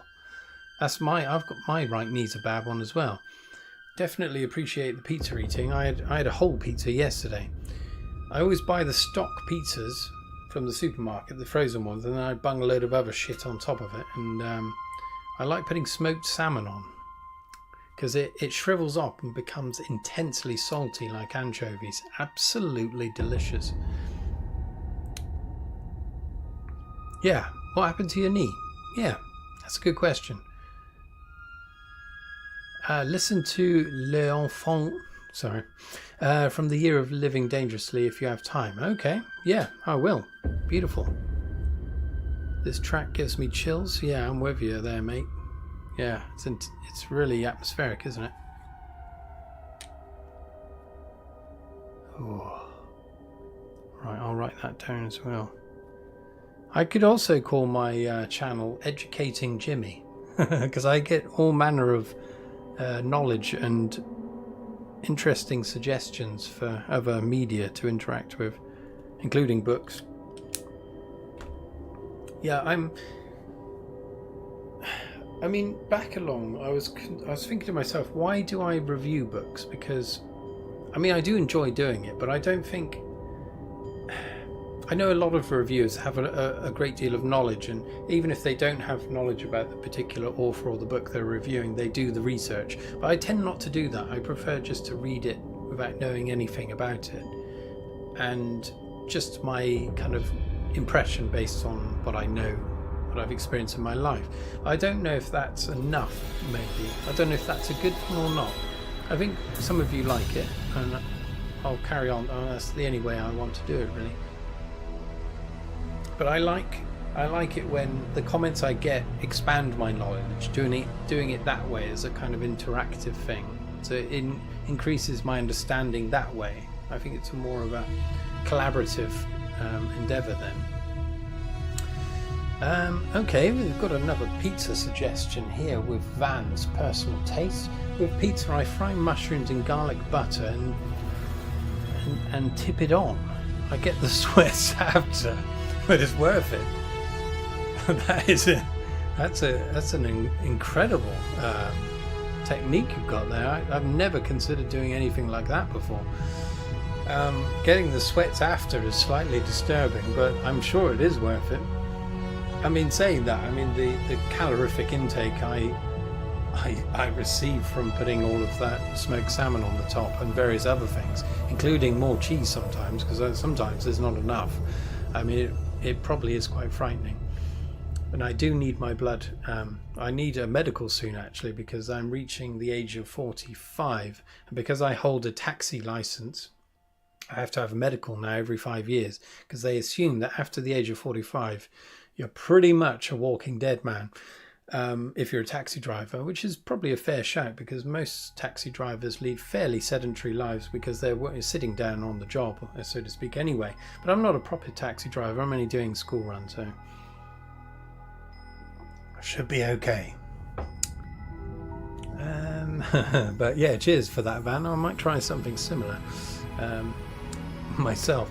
I always have a notebook at hand during a stream. Ah, that's nice. Yes, yeah, good idea. Yeah, I do the same. You never know. And the thing is, by tomorrow morning, I will have forgotten most of what we're doing now. So, yeah, it is handy. There's a few sci-fi book reviews I watch. Library Ladder, Sci-Fi Secrets, but yours somehow feels warmer. You're chill. You're a chill dude. Ah, thank you. That's very nice of you to say. That's very nice of you to say. I try to keep it a bit more informal and slightly jovial with occasional cock jokes. At the same time, I know I'm lacking in various areas. Critical. Look at that! I can't even fucking talk now. Yeah, I could do more. I know. I'll try to improve. But yeah, I don't want it to be too dry.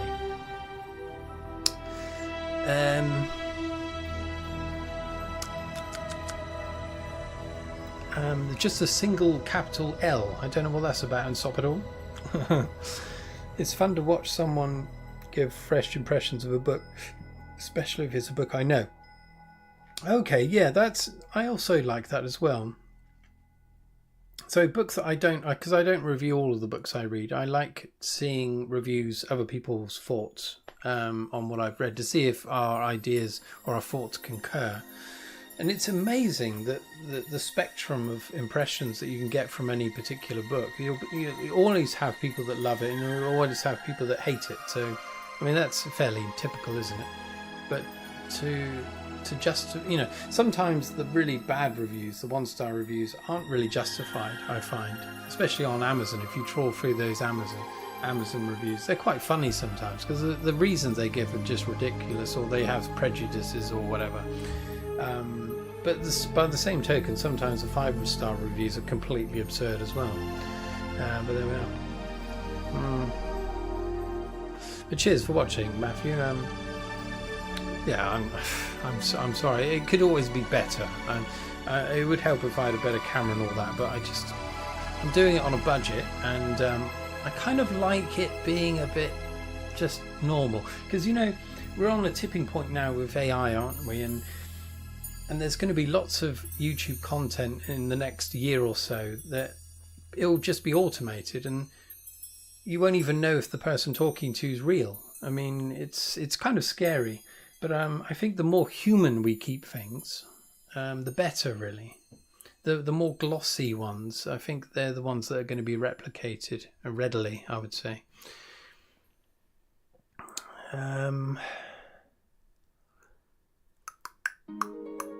Wouldn't want the ticket to give out with a bus full of kids.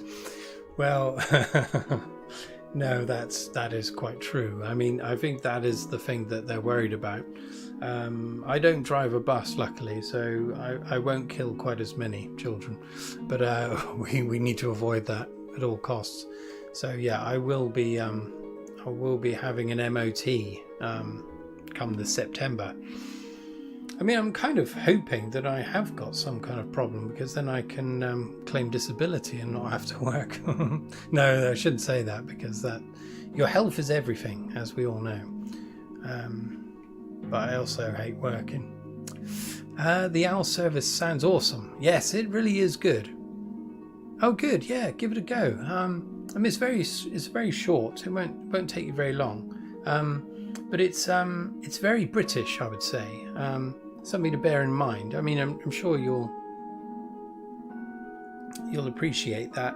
It's of its time, but so it'd be interesting to see what you get from it in a way. But yeah, see what you think. I loved it. I mean, it reminded me of my own childhood. Not that I had any paranormal experiences, but you get the idea. Okay, Jabro. Outlaw Bookseller is great too. Also Bookpilled and Media Death Cult. Right, so yeah, I follow Outlaw Bookseller and Bookpilled as well. And whenever I fucking love their stuff, but whenever I watch them, I've stopped watching them now because it depresses me. Because I realise that what I do is like some, I'm not going to say anything unpleasant, but someone that's mentally challenged trying to do what they're doing, and it's just so when I watch those, it makes me not want to do videos, so I've stopped watching them, which is a shame. But they're both brilliant. Media Death Cult, I think I've come across that before, but I haven't subscribed to them.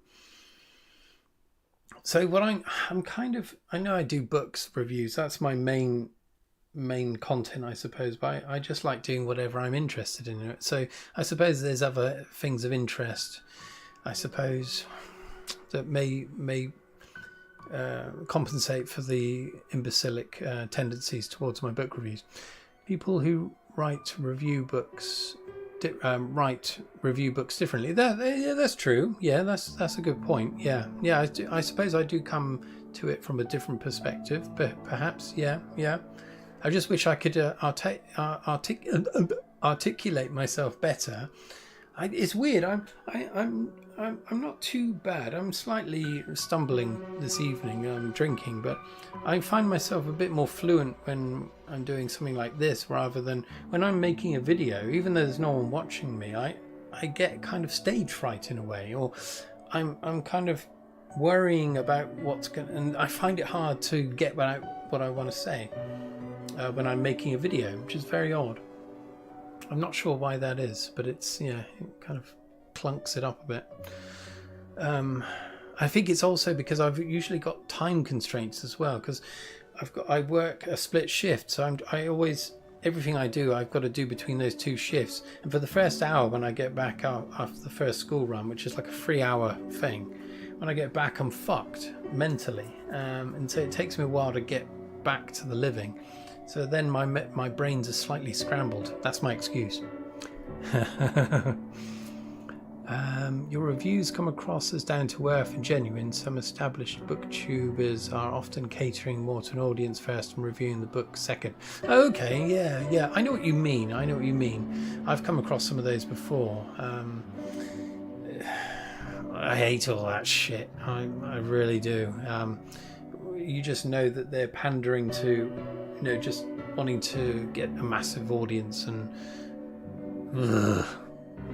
I hope this stays small. I'm doing a good job at keeping it small. So hopefully it will. I prefer this where we've got a smaller community, if you will. I think if you had massive numbers, I've seen like other ones where they're doing live stream, and the comment thing's just pissing past, and I mean, what's the point of that? And then people are having to pay money to get their message stay up. I mean, it's really perverse. I hope it never goes to that. Where are we? Sorry. I mean, these aren't even moving, and I'm having trouble reading them. Disagree about The Moon is a Harsh Mistress, but I think it might be the audiobook actor gives such a good performance. It skewed my impression of the story. No, you're probably, I mean, that's the thing. I think it's a divisive book in a way. I mean, some people think of it differently. I think the main thing for me was I found it tricky with the way the chap spoke in a kind of, in a colloquial, I don't know what it was like Polish or derived from Polish or something, so there's an accent, and I found it a bit confusing, but yeah, everyone has different impressions, I suppose. I think I'd rather listen to that as an audiobook, to be honest. Yeah.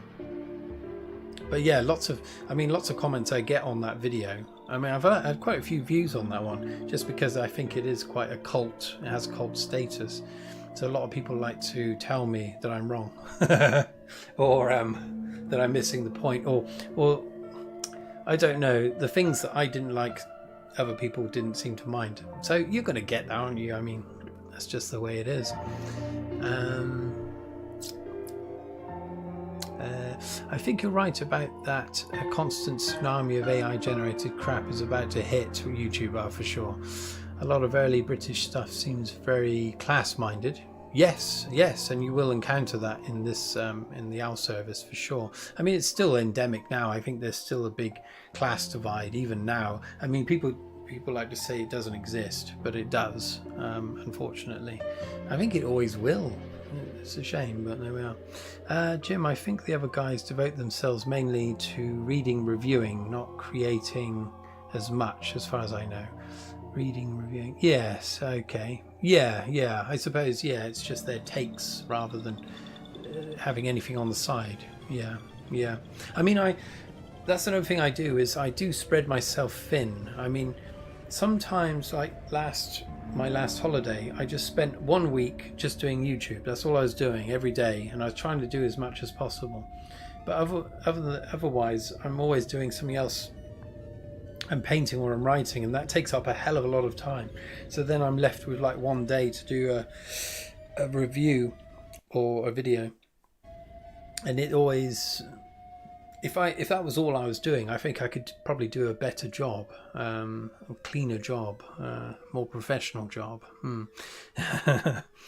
But I've looked into getting like a better camera, for example, and it's so expensive. It's like $1,000 or something like that for these digital SLR cameras. I just can't justify it. So I've got a budget 60 quid jobby. I get that. I don't watch everything they do. BookTube can get a bit repetitive sometimes. Yeah. And I think there's a lot of trend following as well, isn't there? I mean, I never review current books. Well, I don't at all. I mean, I like older books usually. But there is a tendency for people to do books that they know will garner a fair amount of interest, whereas I just select books randomly.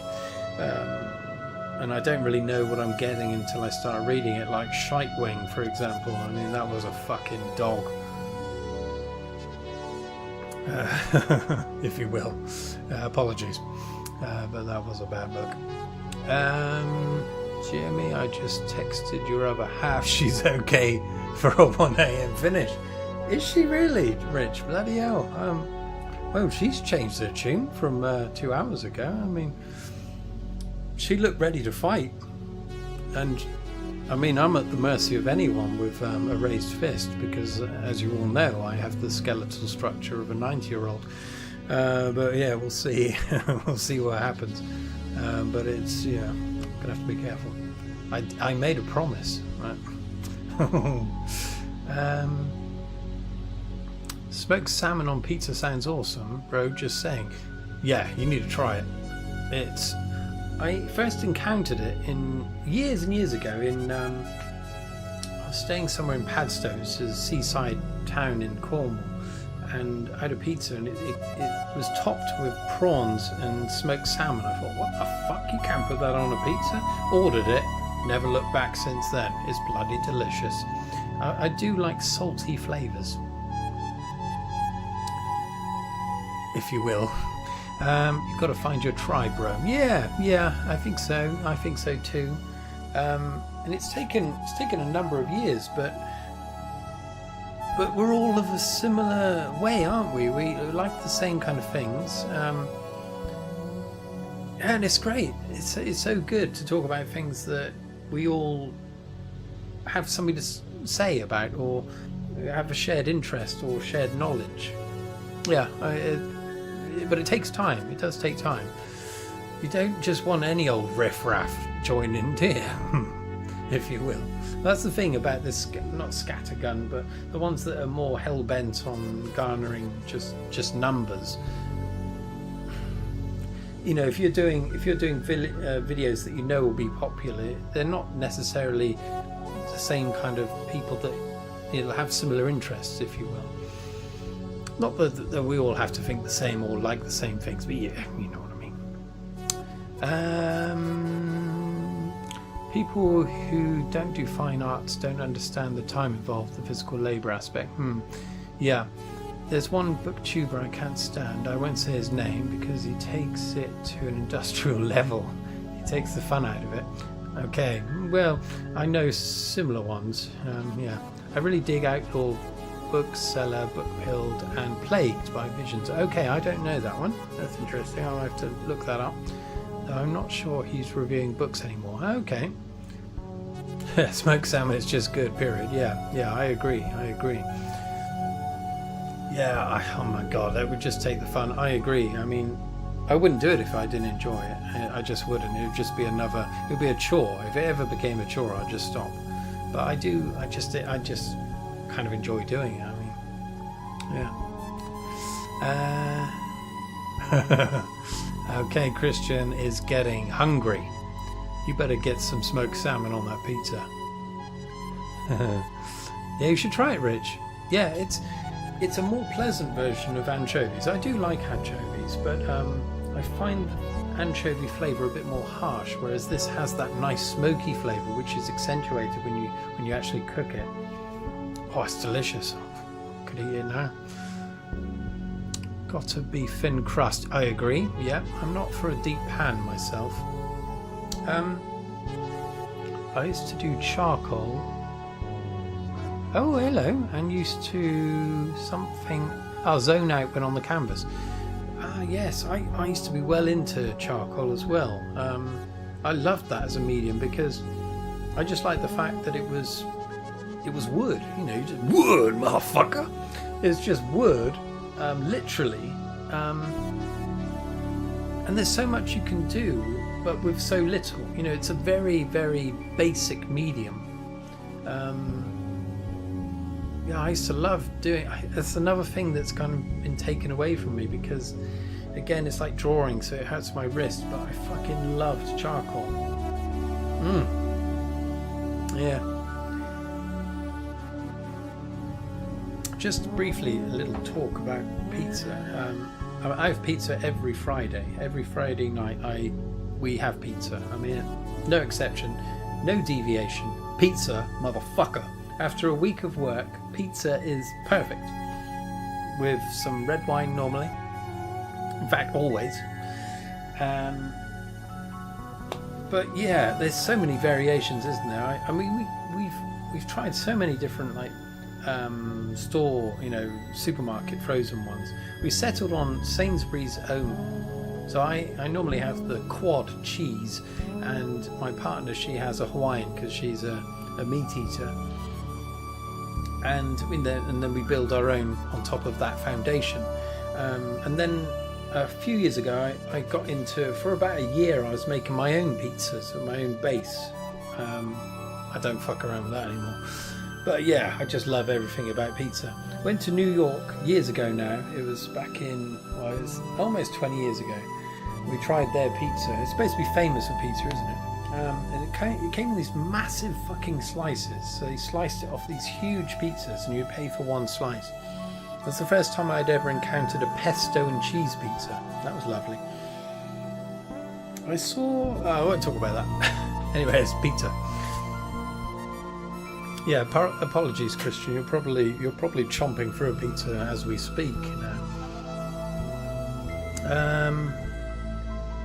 The owl service sounds almost like magical realism. Yeah, I think it is really. Yeah, I think that's what you would describe it as. I used to do. I'm repeating myself here. Yeah, zoning out though when you're working. I mean, I do that all the time. Sometimes Vanessa comes in and I'm working and I'm just on another planet, and I'm not really listening to her, which is a problem. But I find it hard to zone back out for a while. With the normal tomato-based sauce, yeah, for sure, yeah. I'm about to make a huge batch of yogurt in my pressure cooker. Good God! How do you do that?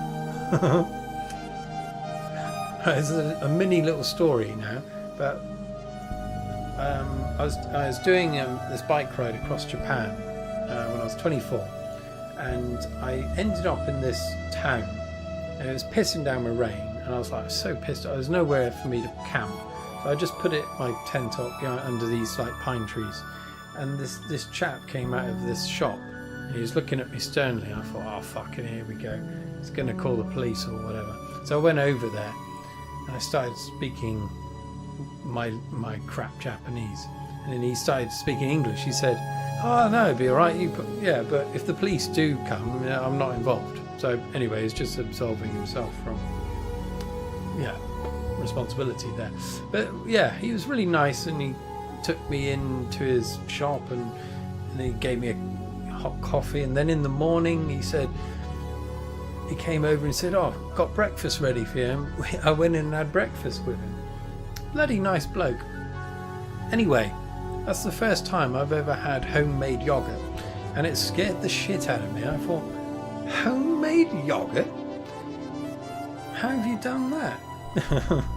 It was actually quite delicious, but a little bit stringy, and I thought to myself,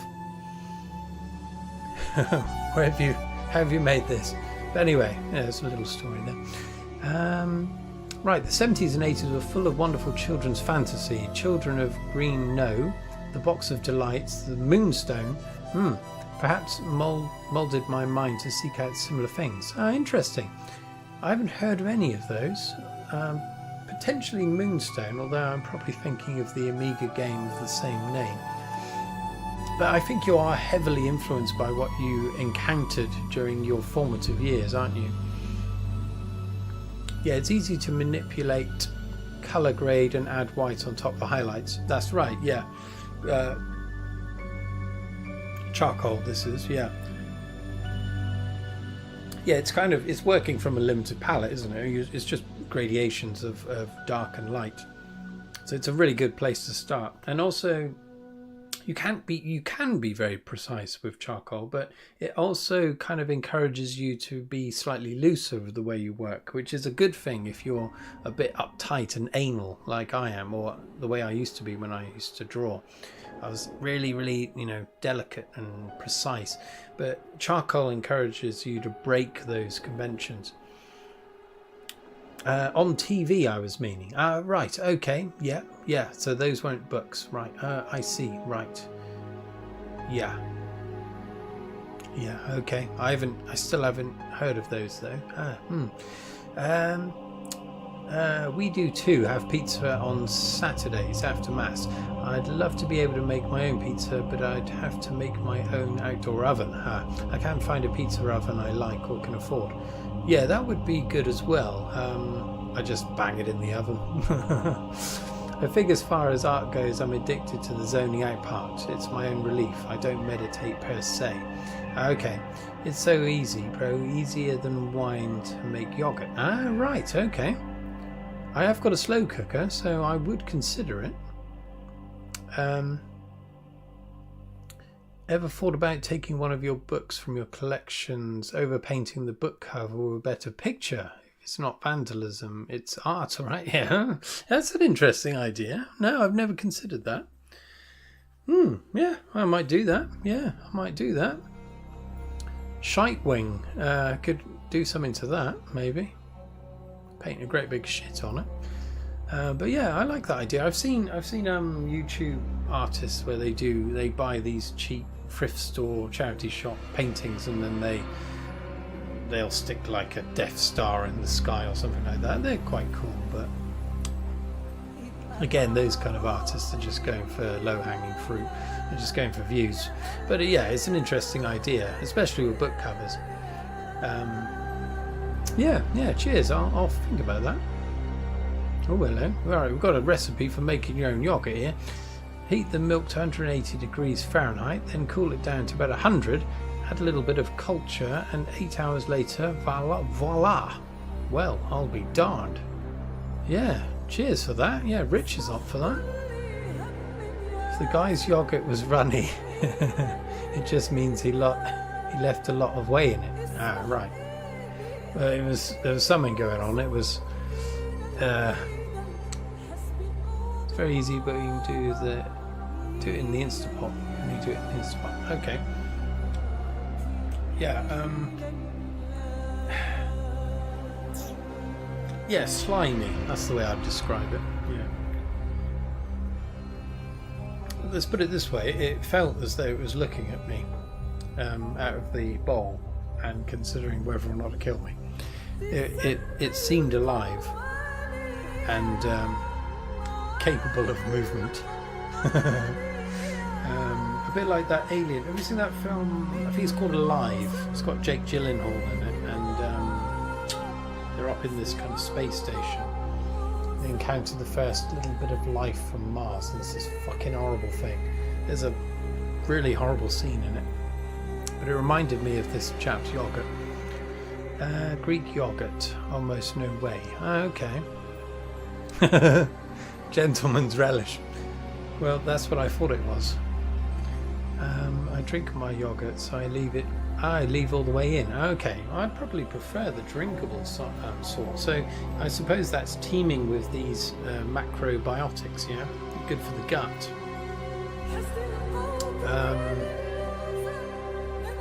Yeah. I'm trying to be a bit more healthy lately. I bought a massive bag, or Vanessa bought it for me, of linseeds. Is it linseed? Golden seeds. It's supposed to lower cholesterol if you chomp on them. It tastes rank, but I'm sure if it does you good, it's worth gobbling, isn't it? If you will. You use a cheesecloth to get out the way. Okay. Apparently you can make your own cheese, can't you? Again, we're tiptoeing into dodgy territory here. I don't know if I would fancy eating homemade cheese.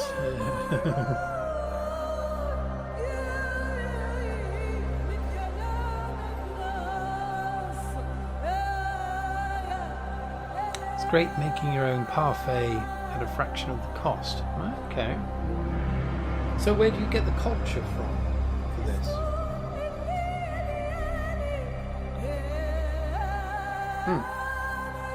Farmer's cheese is easy.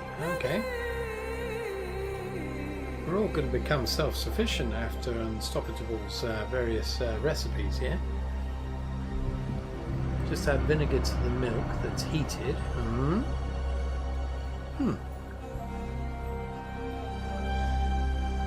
This is surreal, getting a cheese recipe whilst the Blade Runner soundtrack's playing. Other kind of cheese more complicated. Okay, so yeah, right. So farmer's cheese, what you call farmer's cheese, I guess we would call cottage cheese, perhaps?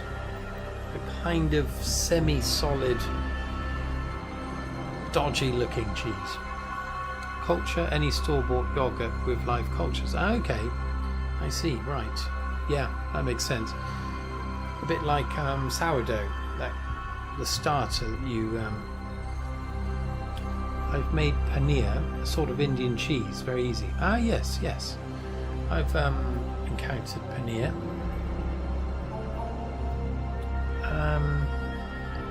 Yeah, perhaps similar then.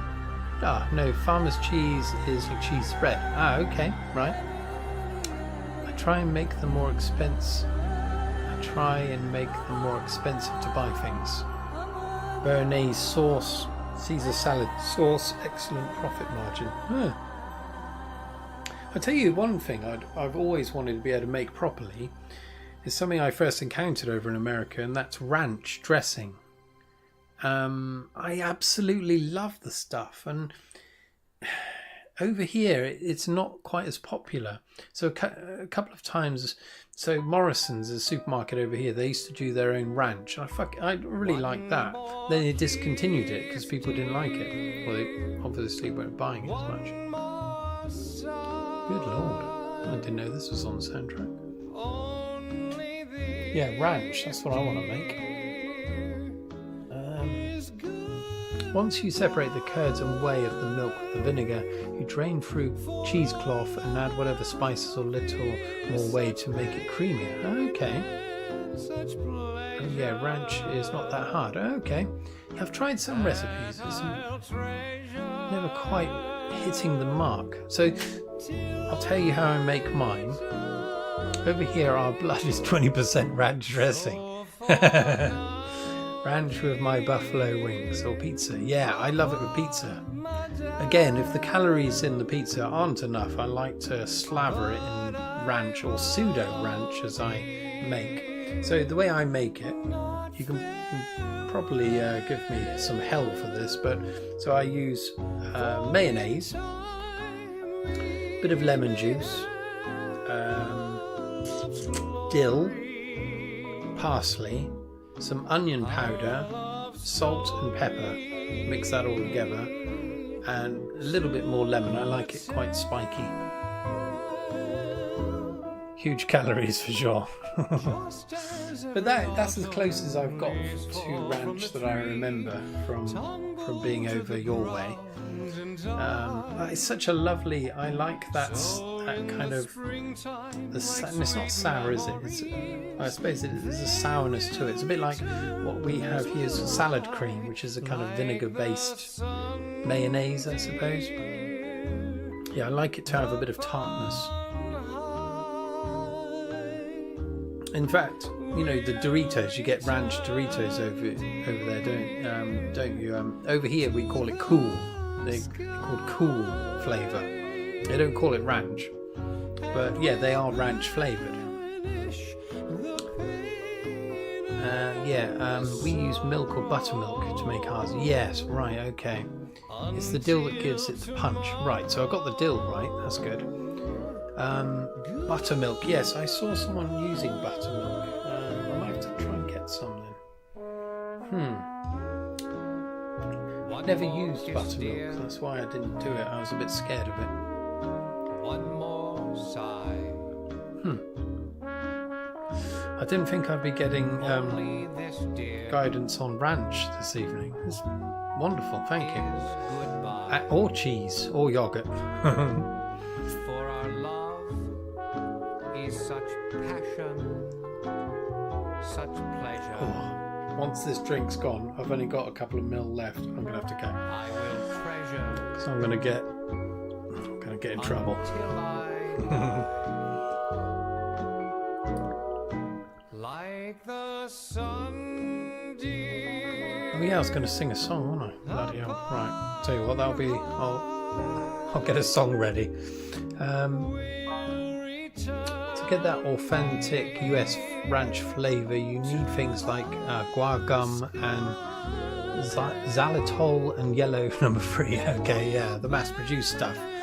Yeah, perhaps that's the secret ingredients that I'm missing that I actually quite enjoyed. I like cream cheese, like Philadelphia. Yes, I do. Yes, with a dash of black pepper. I like that on a bagel. You can get those Finn Warburton ones now. I really like the Finn ones. I couldn't make yogurt with my Instapot. I used the hell out of that thing. Okay, Instapot. I don't even know what that is. What is that? Is that specifically for yogurt? No 24-hour stream. No. If I was still sat here in the morning, you would see my partner murdering me at around 8 o'clock. Yeah, it would probably make for quite interesting viewing, but yeah, but I would die.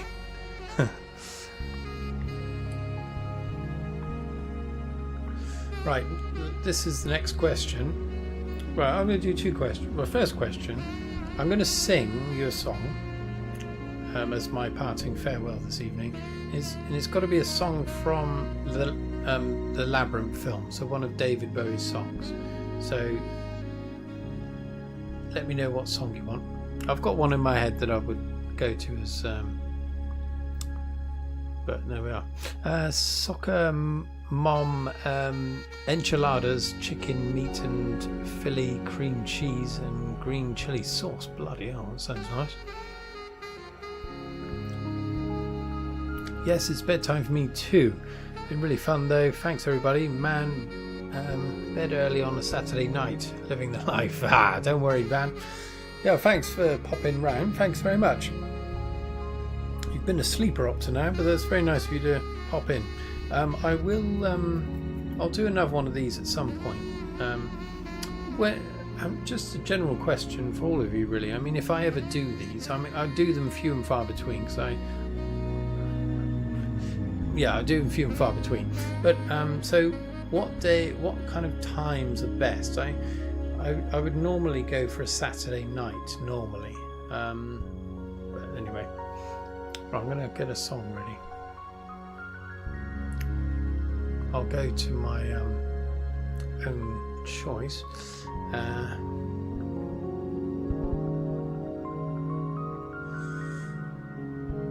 It's a bit late to be singing, but I'll try and do it quietly so I don't annoy the neighbours. Right, it's my last of my drink.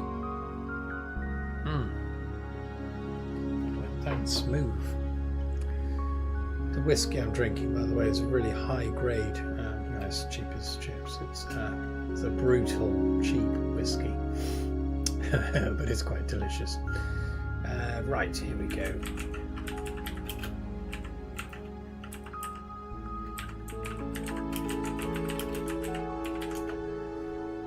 Right, prepare your collective tits for. Right, I don't know if I'll do magic dance. Right, any time in the later evening is usually good. Okay. This kind of time is fine for me. Okay, lovely. Right, okay, I'll probably stick to Saturdays then. Chilly Down from Labyrinth, one of the dancing gremlin things, voiced by Danny John Jules, cat from Red Dwarf. I've always thought it was him, because I was a big fan of Red Dwarf. I thought it was him. Yeah, it's unmistakable.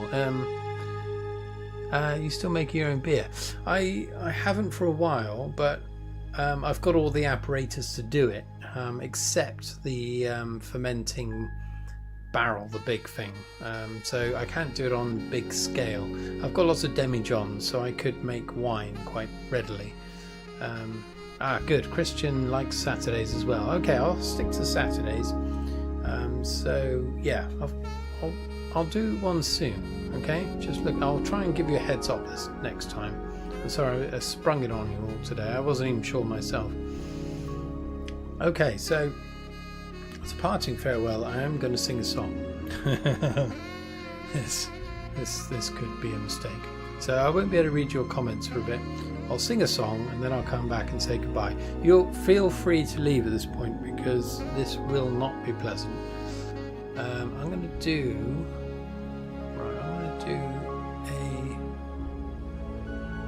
This one here, right, that was nice. That's gone now. Blade Runner. Brett can fuck off. I have to be fairly quiet though because god damn it. Neighbours. Okay. Prepare yourselves.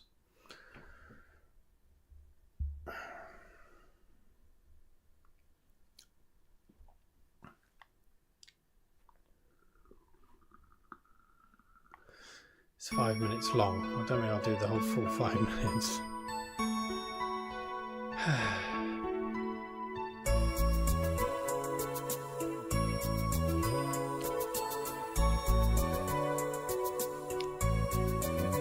There's such a safe love deep in your eyes, a kind of pain tube, open and closed within your eyes.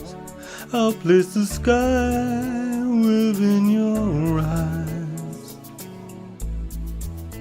There's such a food heart beating so fast in search of new dreams, a love that will last within your heart. I'll place the moon within your heart.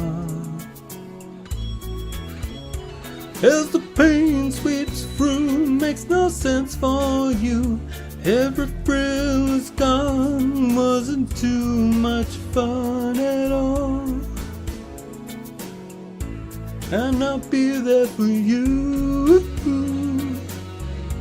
as the world falls down, falling, falling, falling, falling down, falling in love. I'll paint you mornings of gold, I'll spend your Valentine evening. Though those strangers till now, we're choosing the path between the stars. I'll leave my love between the stars. As the pain sweeps through, makes no sense for you. Every thrill is gone, wasn't too much fun at all. But I'll be there for you as the world falls down, falling. I'm missing these. Falling, falling. Oh, fucking hell. As the world falls down. I don't know how this is supposed to be.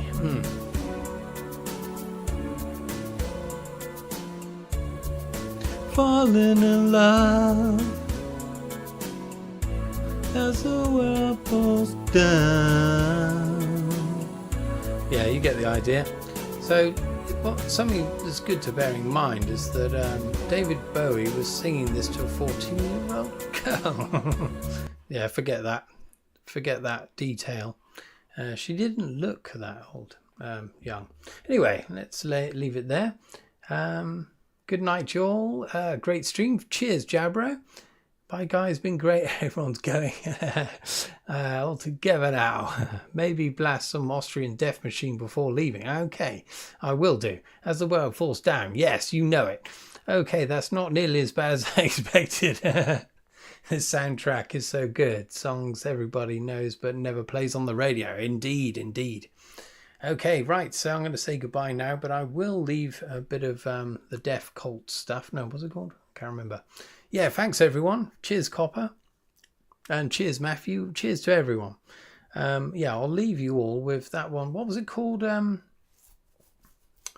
was that? Austrian Death Machine. What was the track you said? It was a Total Recall one. I'll play that out and I won't talk anymore. Just play it and I'll probably end the stream. What's it called? Austrian. Oh, fuck it now. My memory. Austrian Death Machine. Austrian Death Machine.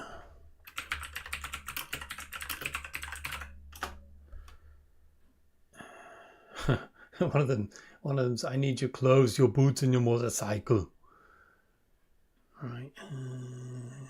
What was it? Fuck you, Cohagen, or something like that.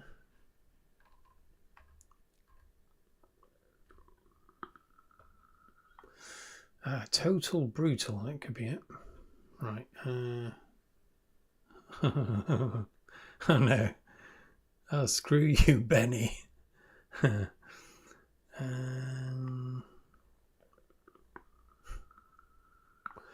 Oh my god, these look brilliant. The Richter one. Yes. Yeah, cheers, Unstoppable. Richter.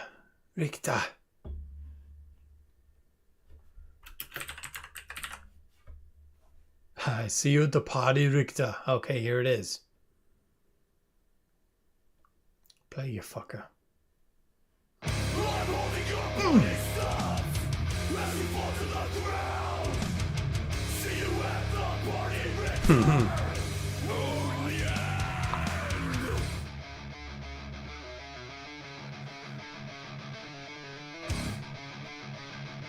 I've got the lyrics here. I'm not going to sing it, I'm just reading it.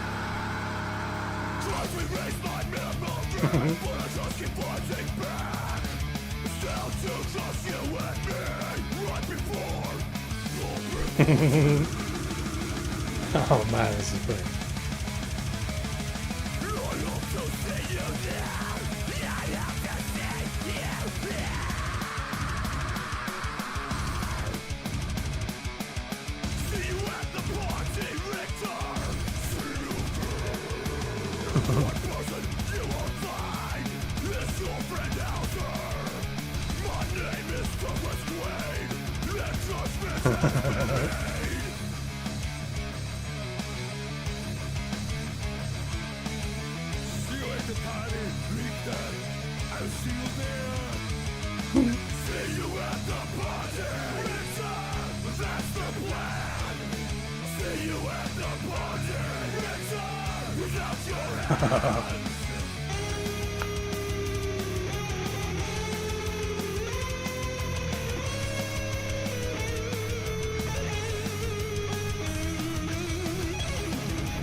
That was beautiful.